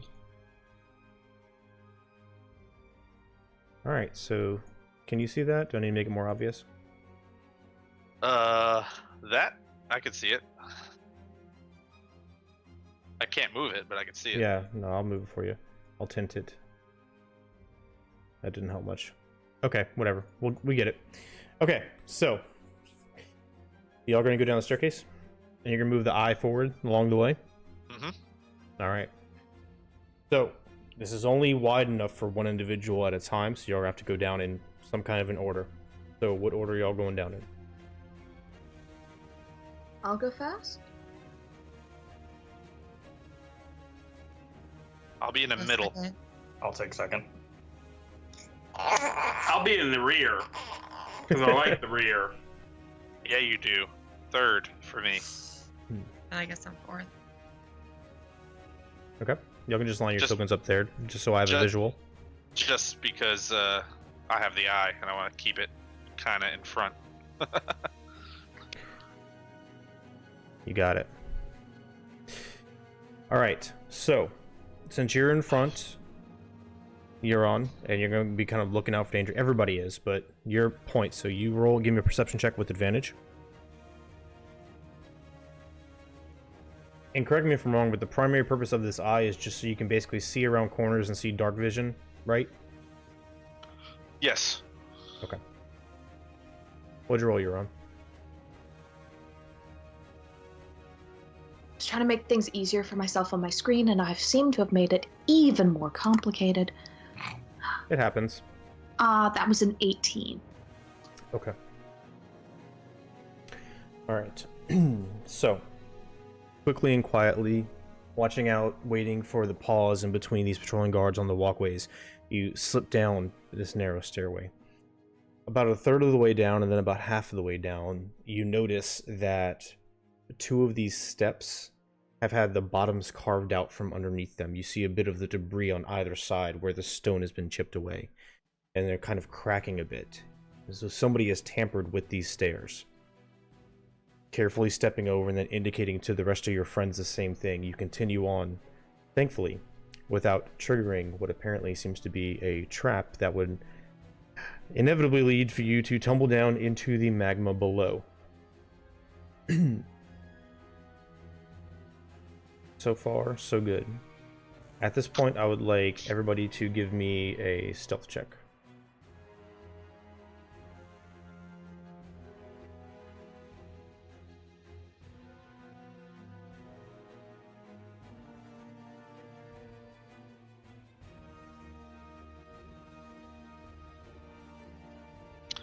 Ten's the lowest. Okay, I'm not overly concerned about the lowest, I'm more looking for an average. 16, 11, 26, 10, 11. Okay, you got it. Make a roll here. So right around 16.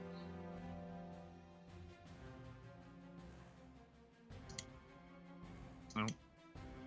Okay. Alright, so you find yourselves at the base of this caldera, the magma bubbling up next to you. The bottoms of your feet get hot. You feel your skin getting burned as though you're standing directly next to a bonfire, except fivefold. You're not taking any damage, but one slip and you're in a lot of trouble. So where are you going to go from here? You see a cave up ahead on the left. You see the walkways and the pillars are now rising up overhead. What are you doing? I'm gonna start walking towards the cave. Okay. Yoink. I would definitely be like, watch out for other traps. Because, No. There we go. real bad. Magma. Give me... Y'all can go ahead and move your tokens up by your own. I'm just checking everything because there's a lot going on here. Alright.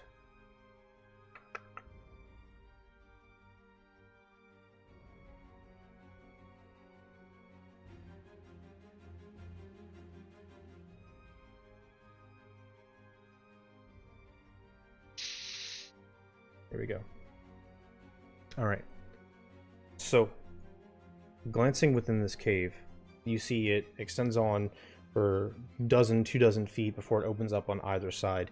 There's no light sources within, but there is this strange kind of reddish hue, and you hear the sound of, it's almost like a whooshing sound coming from within here as the magma burns directly behind you. Whooshing like wind or whooshing hold like wings? everyone up. Like, And I'm kinda going to like, send the eye in there. Sorry. But go ahead. you got it. No, you got it. Send the eye in. It's kind of like wind. Okay.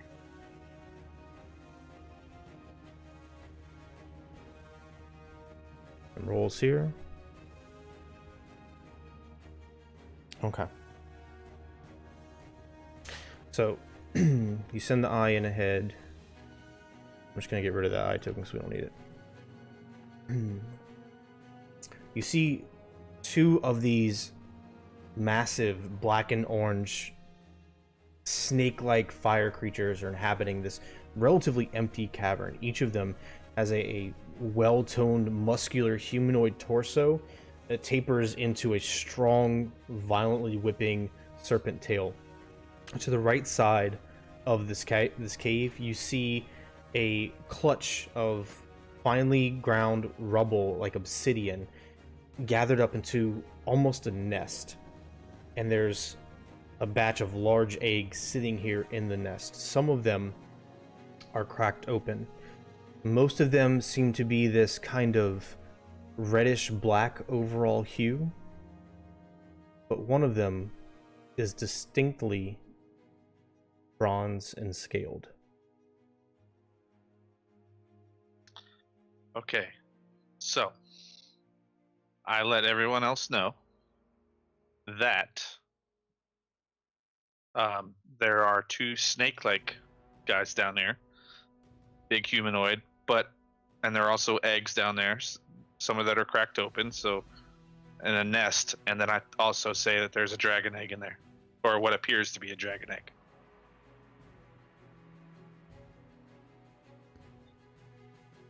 Do these creatures sound like Sally? What is a Sally? You haven't heard them talking. I mean, like from the description that he gave, does their appearance match up with Sally? There are similarities in the overall size and the general form that they take, but there's something specifically different about these. They're more firm. They're not as transitory as Sally was, and Ethereal. not as ethereal. Correct. That's another good way to put it. And they're each holding these like multi-pronged spears. Awesome. I love multi-pronged spears. These are bitch salamanders. We got a real salamander friend. I do have a question. Are they alerted right now? Are they sleeping? Are they They're awake. They're moving around. They seem to be focused on the eggs themselves. One of them is. The other one is focusing on his spear. He's kind of like heating it and then cooling it and then heating and cooling it. He's doing something with it. I'm not really sure. All right. Well, I let them know what I see. One's tending to the nest, and then one is, I'm guess blacksmithing his trident. I think we need to go in there. But who wants to be first? Are we gonna go loud?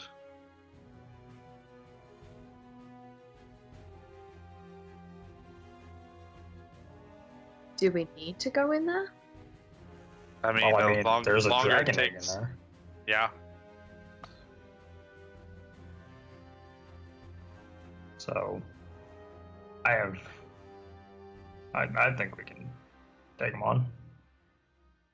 Plus, if we deal with these two separately, we won't have to possibly deal with them later. Yeah. Okay. All right. I don't think your usual spell complement is going to work here, Ranny. I have other stuff. Do you really? Yeah. I'll give her a smile. Okay. I give him a raised eyebrow. Mm-hmm. You both give me a headache. I already have one. Or 50, All right. So what are we doing? All right, running in, hitting them. Yeah. Oh wow. Cool. All right. So Welcome I back, don't want to try Julia. to like lure them to the doorway or something. We just want to. Well, I don't want to fight next to the lava where one of us gets thrown in.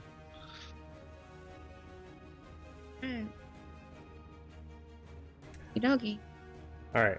First off, let's roll for initiative.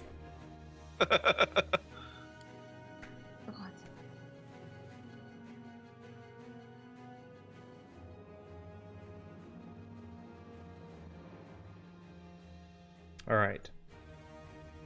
So, who's kickstarting this? I know I have 20, but I'm Ranny. not going in there first. So I'll just silently cast. Actually, I can't do that. I'll lose. You don't have to. eye. I'm asking who's going first, so I can put you at the top of the initiative order. Okay, good. Now, if you want to do something before you guys start, go ahead. But You think I can run in there and hit them before they notice? Mage armor. okay, you got mage armor up. Is that concentration or no? No. Okay. But yeah, do you think I can run in there and hit them before they notice me, like, running in? I mean, I am very sneaky. I think he's saying we will get our surprise round, so you should be fine. Okay. All right. Yeah, I'll run in first and try getting a sneak attack in. All right, you're at the top of the initiative order. Go ahead. You have advantage. So I'm going to run in and attack this one. The sneak attack.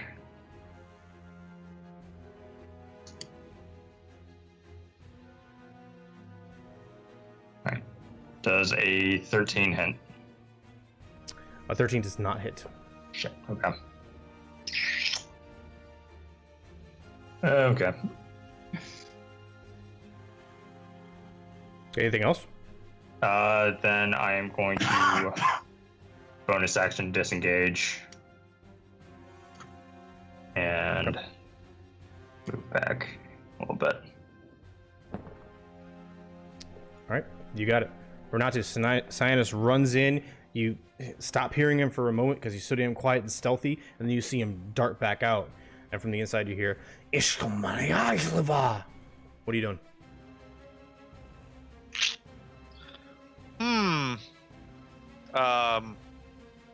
Sleeping.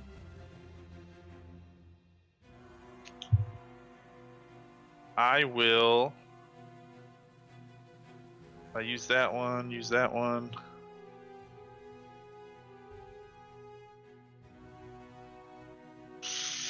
What you doing, buddy? I'm not going in there. That's for sure. I will move the. So I can see everything that's going on in there, right? So Yeah, I'm gonna move the eye. Can I see everywhere in that room? You can. Okay, so I don't need to move the eye at all to No. see everything in there. Right. All right, I'm gonna ready. Just ready a fire bolt, just because it's not a spell, Okay. and then just give them play by play what's happening in there. Basically, if any of them, that's what I'm doing. Okay, so as soon as you see a target, you're going to cast Firebolt? Well, you're going to release Firebolt. Firebolt? Yeah, Firebolt. Yes. Okay, Yes. you got it. Ina, you're up. Okay. I am going to move, I guess, to right. If I'm standing right here by Euron, can I see in the door? I guess not, because I can't on the map. Hold on, let me double check something. Yeah, you can see one of them. You can see past the crag if you lean over. Okay, yeah. So I'll draw my longbow and take a shot at the one that I can see. Okay, go for it. You would also have advantage. Okay, I rolled. Well, I guess I'll do it again. Just in case Yeah, never miss out on a crit. Nope. My first roll was a 21 to attack. 21 hits. For 8 damage. Okay, that's with the new longbow or the old one? The old one. Okay. They do the same amount of damage anyway, but The new one does not. The vicious longbow does not. it says 1d8 plus 1 Yeah, but it does an extra 7. if you crit. Oh, it's if you. Thank you for correcting me. I'm so sorry.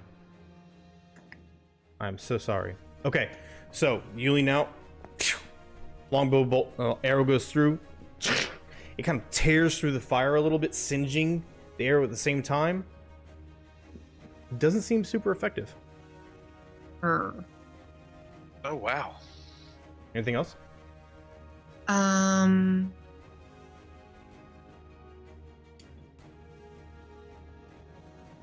Let's see. Yeah. No, nothing else yet. Okay, you got it. They are surprised. You're up.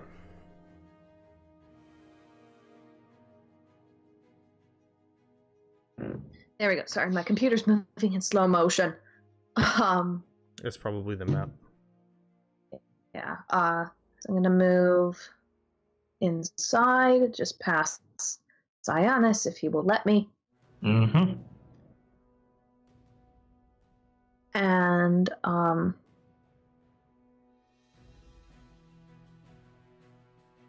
can't actually see any enemy markers in there, but I'm going to assume they're in there. You can't see any enemies? No, I cannot. Everybody else can see them, right? Yeah. No, I can't. Okay, well, I didn't see him in there. There's two right there in front of you. They're 5 feet away each. Well, 10 feet away each. So like, just 10 feet away. So just tell me what you're going to do and then try refreshing Foundry after that.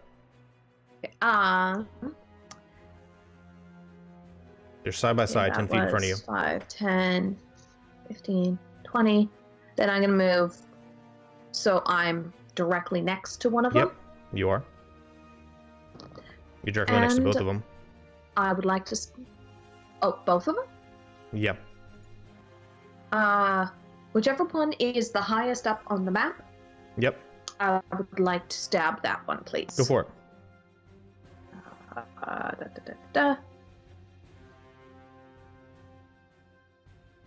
That's a 21 to hit That hits. for 10 slashing. You got it. And fire 2. That's a 25 to hit Also seven. hits. for 7 slashing. You got it.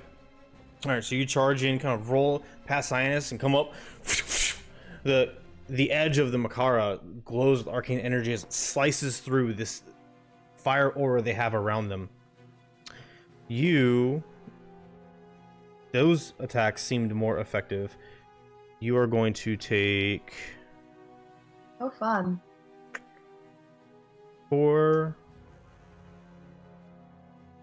8 total fire damage from the kickback from this aura as you lash out with your Makara.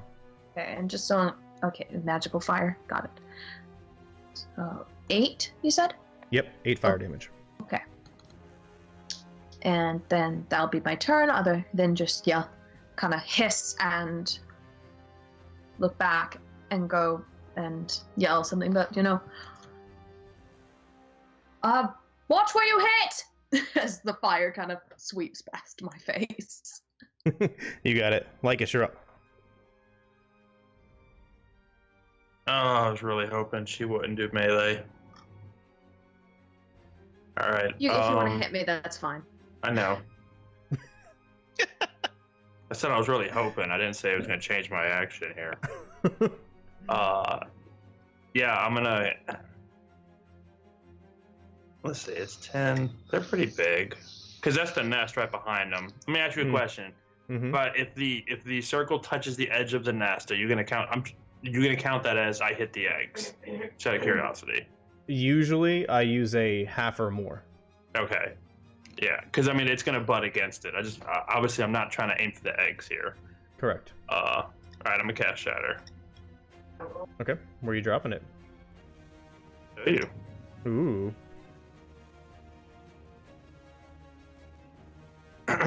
How's that look? That's fine. You're not gonna hit the nest. Yeah. She's literally the epicenter. Just Yes. you know. Yes, she is. All right, so Constitution saving throw from you, Ari. 17. 17. Okay, so 14 to save, and both of mine fail. 12 damage. All right.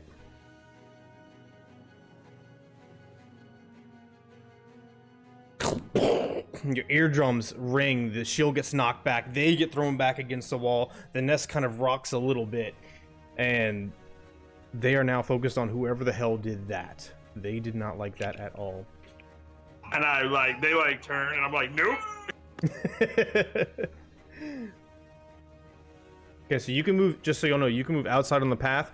These walls are craggy and steep. You can climb them, but it'd be difficult to climb.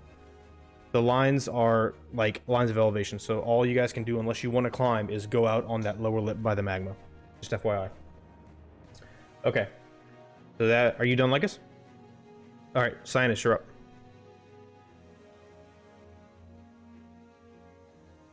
Alright, going to run up at there. So that's 15 movement. Alright. I'm going to hit this one right by me. Let me get my sneak attack back on. Yep. And I'm gonna lash out at him again. Go for it. 24 to hit. 24 hits. All right, and that's 25 damage. All right. The trident comes out. Once again, the fire kind of rebuffs it a little bit, and you are going to take rolling 7 fire damage in return. Gotcha. Anything else? Then I'm going to bonus action disengage and move back to my original spot. Okay. Easy enough.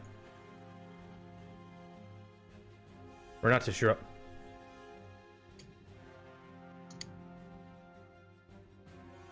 I can't hear you. All right, I'm gonna move right here so I can see. Okay. Right. And from here, I am going to cast Chill Touch. Go for it. Yeah, at that one. So.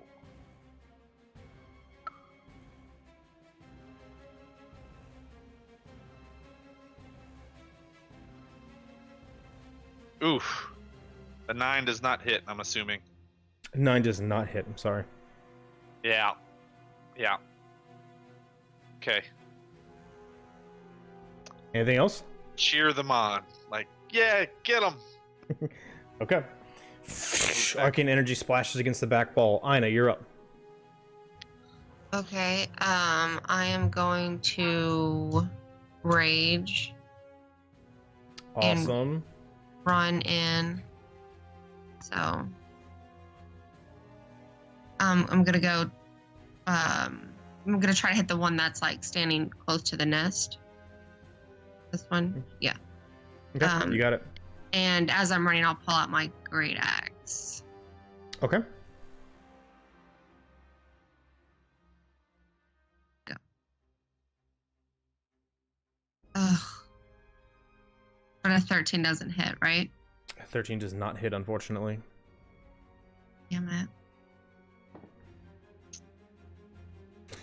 Also be careful, because I see it's calculating the extra force damage, which should only apply for a giant. Right?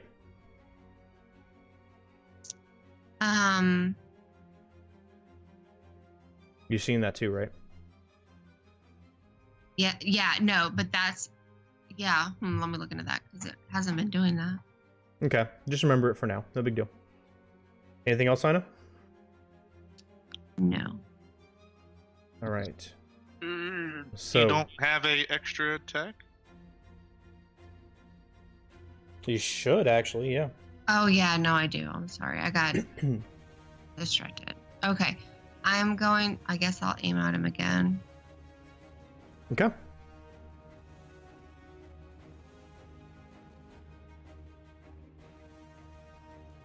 Um, 22 Take off 9. Does hit, and yes, take off 9. Alright, so that's 11 damage. Alright, cool. Axe of Dander comes out, take a chunk out of his tail, and you are going to take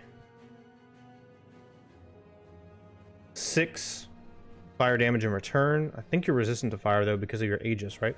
Yes. Okay, so 3 fire damage to you. Got it? Got it. Alright, so you see both of these creatures, they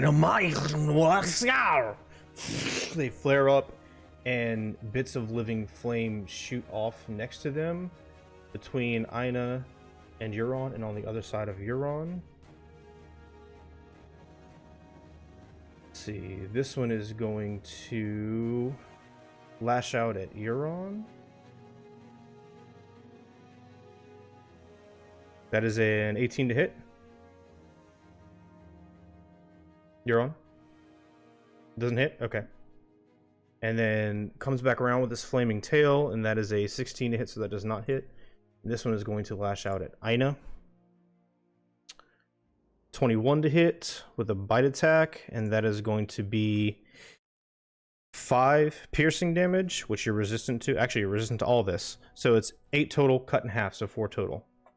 a combination of piercing and fire, and then it's going to lash out with its tail. And that is a 7 to hit, so it's a miss. Now for these other creatures. Double check something here.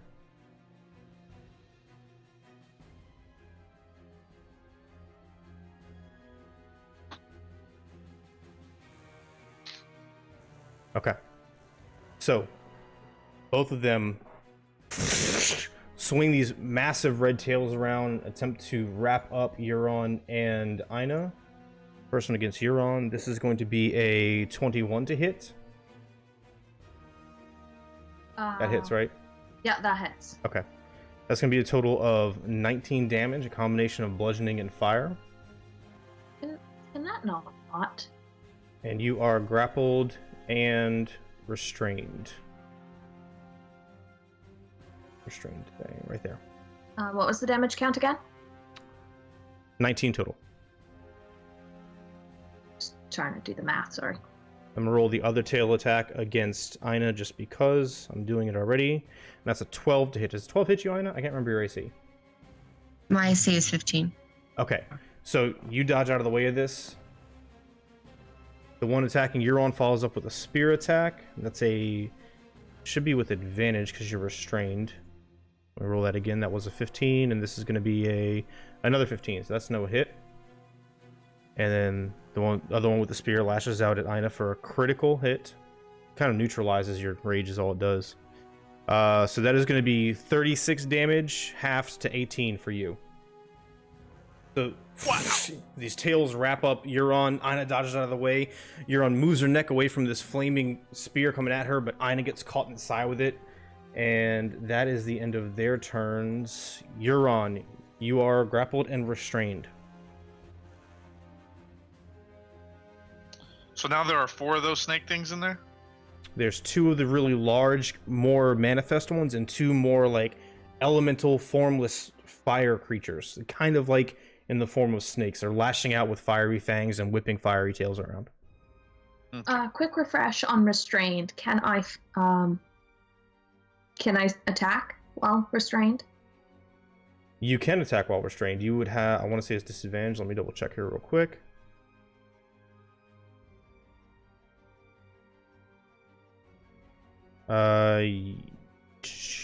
Yes. You have disadvantage on attacks, and other attacks have advantage against you. Let me make sure there's nothing else. Grapple movement speed is 0, and restrain should be disadvantages. And I think dex saves. Let me double check. Yes. So movement speed 0, attacks against you have advantage, your attacks have disadvantage, and you have disadvantage on dexterity saving throws. Okay. I would like to, and just to be clear, it is the one of these fire things that is holding me, correct? The big one to the top The right. big one. Okay. Then I would like to kind of twist around in its hold so I can stare it down, and my eyes are going to glow, and my snakes will rise up. And Okay. I would like it to try and make a con save for me. Roll that. That is going to be a 10. That's exactly my save. Oh. The save. I'm sorry. I was so close. I thought it was so higher. close. No, I thought it was my a save's 12. 10. No, it's a 10. I get the 12 at level 10. Eventually that will work. Eventually it'll work. We'll get there. That was free, right? No, I'm gonna action search. Okay. Because fuck this.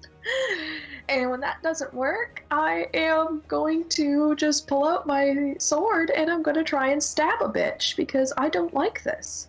Go for it. So with disadvantage. Oh shit, okay, hold on. Sorry, I'm hitting wrong buttons. It's okay. Let's take that second one because that wouldn't hit anyways. Yeah, natural 1. Okay. Yeah. So you with the wrist just like flapping around, you can't find any purchase, unfortunately. Alright, and then Anything else? Because I get 2 attacks with that action, Go right? for it. Yeah. So fire 2 on. Does a 16 hit? A 16 does hit. Thank the gods. 10 slashing damage. You got it. All right, so you draw some blood from its tail. Anything else? No, that'll be it. All right, Yeah, that'll be it. Okay, Lygus, you're up.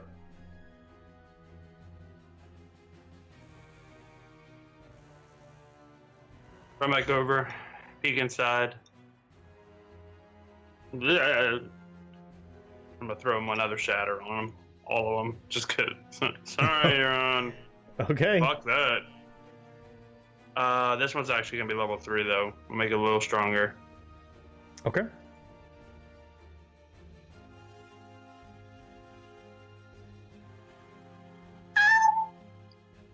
Yeah, it's gonna hurt you a lot.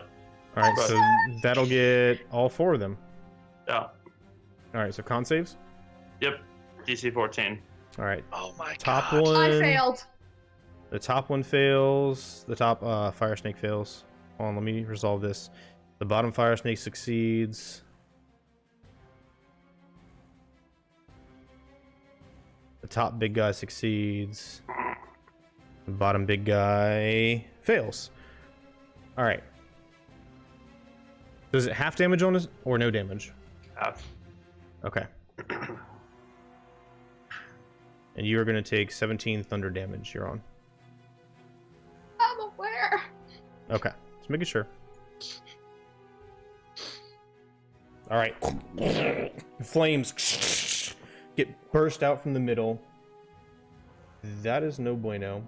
Oh, I forgot to roll your fire damage from last time you hit. You're on with that last attack. That's I was another 8 hoping fire. you'd forget. Well, be honest. I'm honest with y'all. That's another 8 fire damage to you.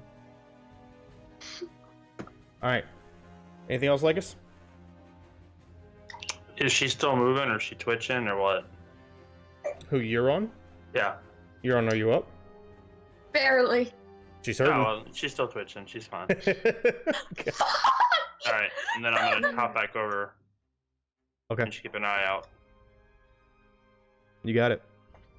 Sinus, you're up.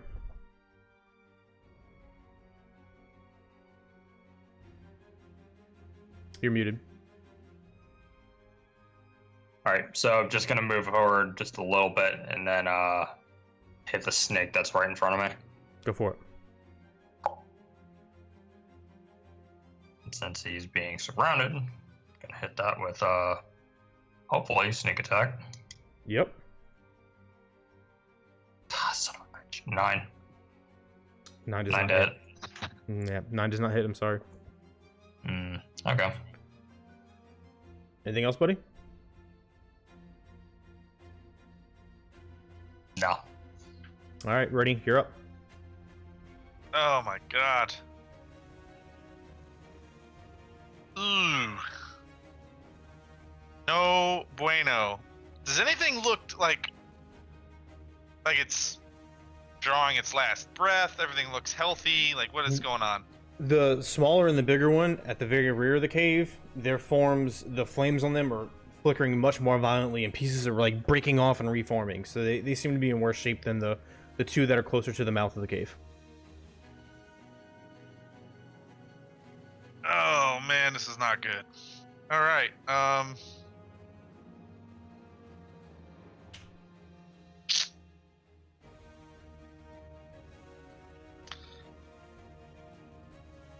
Phew. I'm gonna cast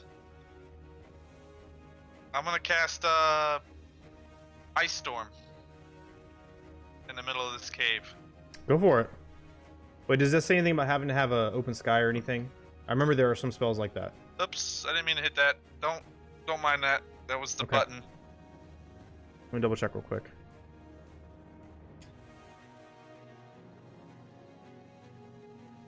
It doesn't say anything about it, so we're gonna let it roll. All right, I'd like to make 4 circles, Okay. one around each of my friends, and then one around the nest. Okay. You got Because it. a 30-foot sphere, or I say a 40-foot sphere, would be the entire thing. So It's 20 feet across, 40 feet tall. 20 20-foot radius. Yeah, So 40 foot wide. correct. Correct. You are correct. Math doesn't help. Okay, so they need dexterity saving throws. Yes. Dex saves Alright. on all of them. 16. Top one is a 13, the top small one. The top big one is a 21. Smaller one to the front is a 8. The bigger one to the front is a 6. So only the top big one saves. Okay. So is it half damage on the save? Yes. All right. So let me figure this out. Your total damage was 22, right? Mm-hmm.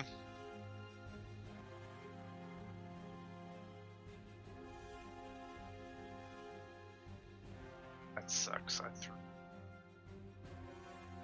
All right. So you conjure up this arcane energy and focus it, and the top of the cave frosts over with crystals, and at the same time, 4 arcane bubbles protect your 3 friends and the nest, and then mountains of icy rock start pouring down on all these creatures, instantly snuffing out the 2 smaller ones, while the bigger ones get beaten and battered, and frost puts out their flames, and they are in really, really bad shape. You beat the shit out of them. And she is no longer restrained, right? Why would she no longer be restrained?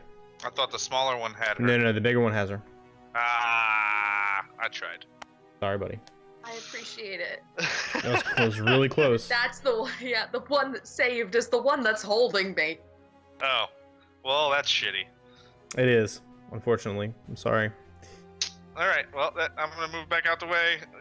Good luck in there. All right.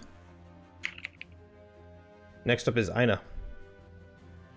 I'm gonna keep beating on the guy in front of me. Go for it.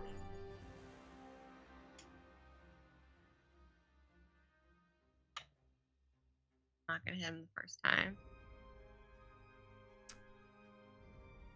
Not gonna hit him the second time either. What the hell? The fire in your face is making it really hard to focus and get any type of firm grasp on this entity, as it's flaring and shaking and roaring. It's a bad day. Anything else? No. All right. Well, Euron being in the tail, being grappled like that, automatically gets hit by the tail. So that is going to be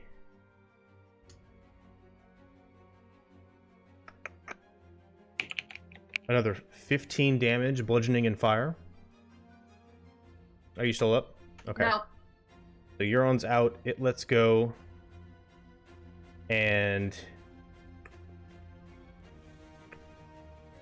it is going to shift over and lash out with its spear at Cyanus. With a 9 to hit, which misses. Yep. And this one's fully focused on you, Ina, so it's going to try and wrap around you with its tail with a 9 to hit, so that misses. That failing, it senses an opportunity and lashes out with its spear with a 13 to hit, which misses, correct? Right, that Okay. misses. All right. You're on rolling death saving throw.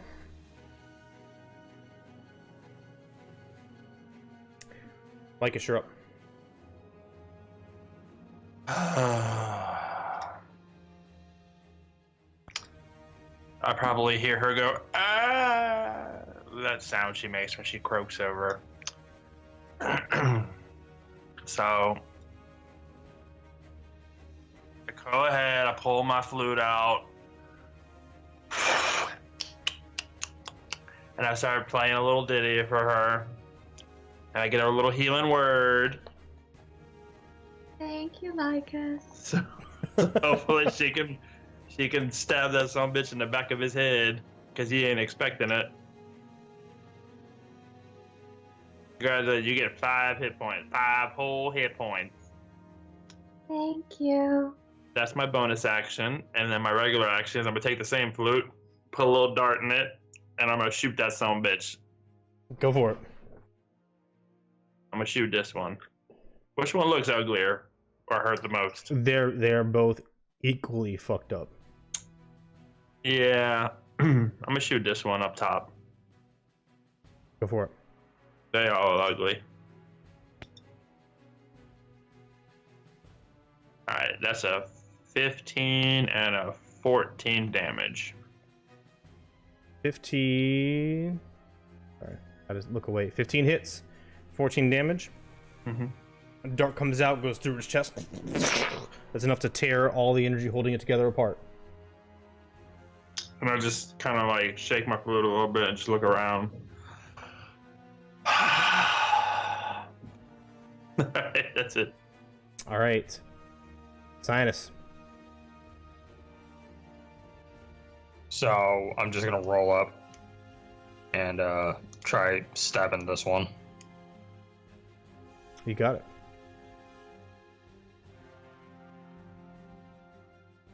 Oh, fuck. 13 to hit. 13 does not hit, unfortunately. He's dodging out of the way, holding on to his last bits of energy. Yep. Then I'm just gonna disengage and move back just a bit. You got it, Rennie. You're up. Move in the area, look at this thing, and I'm casting a good old chill touch with a raspy hand. 16 to hit. 14 damage. That's a hit. So you pop out, look over like his shoulder. Slams out, hits the arcane fire, and they kind of hold for a second, fighting for supremacy before the frost overtakes it and completely disperses the arcane fire energy, and it ceases to exist. At this time, however, Renatus, now that the din of fighting in the cave has died down, there's not flaming snake-like entities assaulting your party members right in front of you. You notice a peculiar sound over your shoulder, and glancing up, you hear this. Look left, look right. 4 of these winged, leathery creatures swoop in down to the caldera directly at you, and off in the distance you see now all 4 of the guards are looking in your direction, shouting at you and shouting at each other. Apparently, because the sound of a massive, loud, arcane spell being detonated in a cave echoed throughout the caldera. And that's where we're going to end tonight's session at. Yeah. That's a really good place to stop. And we're going to jump right back into combat next week while this whole volcano gets lit. So. Oh, it's going to be lit. It's going to be lit. Let me change up the music. Now I can use fire again. Yes. Can use fire again. All right. So, while I do get the sign-off stuff ready, I'm going to go find a Twitch channel to raid to share the love. You guys want to talk about the session for a minute here, so they have something to listen to while I'm doing the admin DM work, stream work? That'd be great. You're muted, Science. I'm just wondering how long it's going to take before you people finally learn to kill something. I mean, do I got to do all the work around here? Like, Yes. Look, my back is so sore from just holding all y'all up. I know. I hit like a truck whenever I can hit. The dice gods were not with us. How many times did we roll a 13?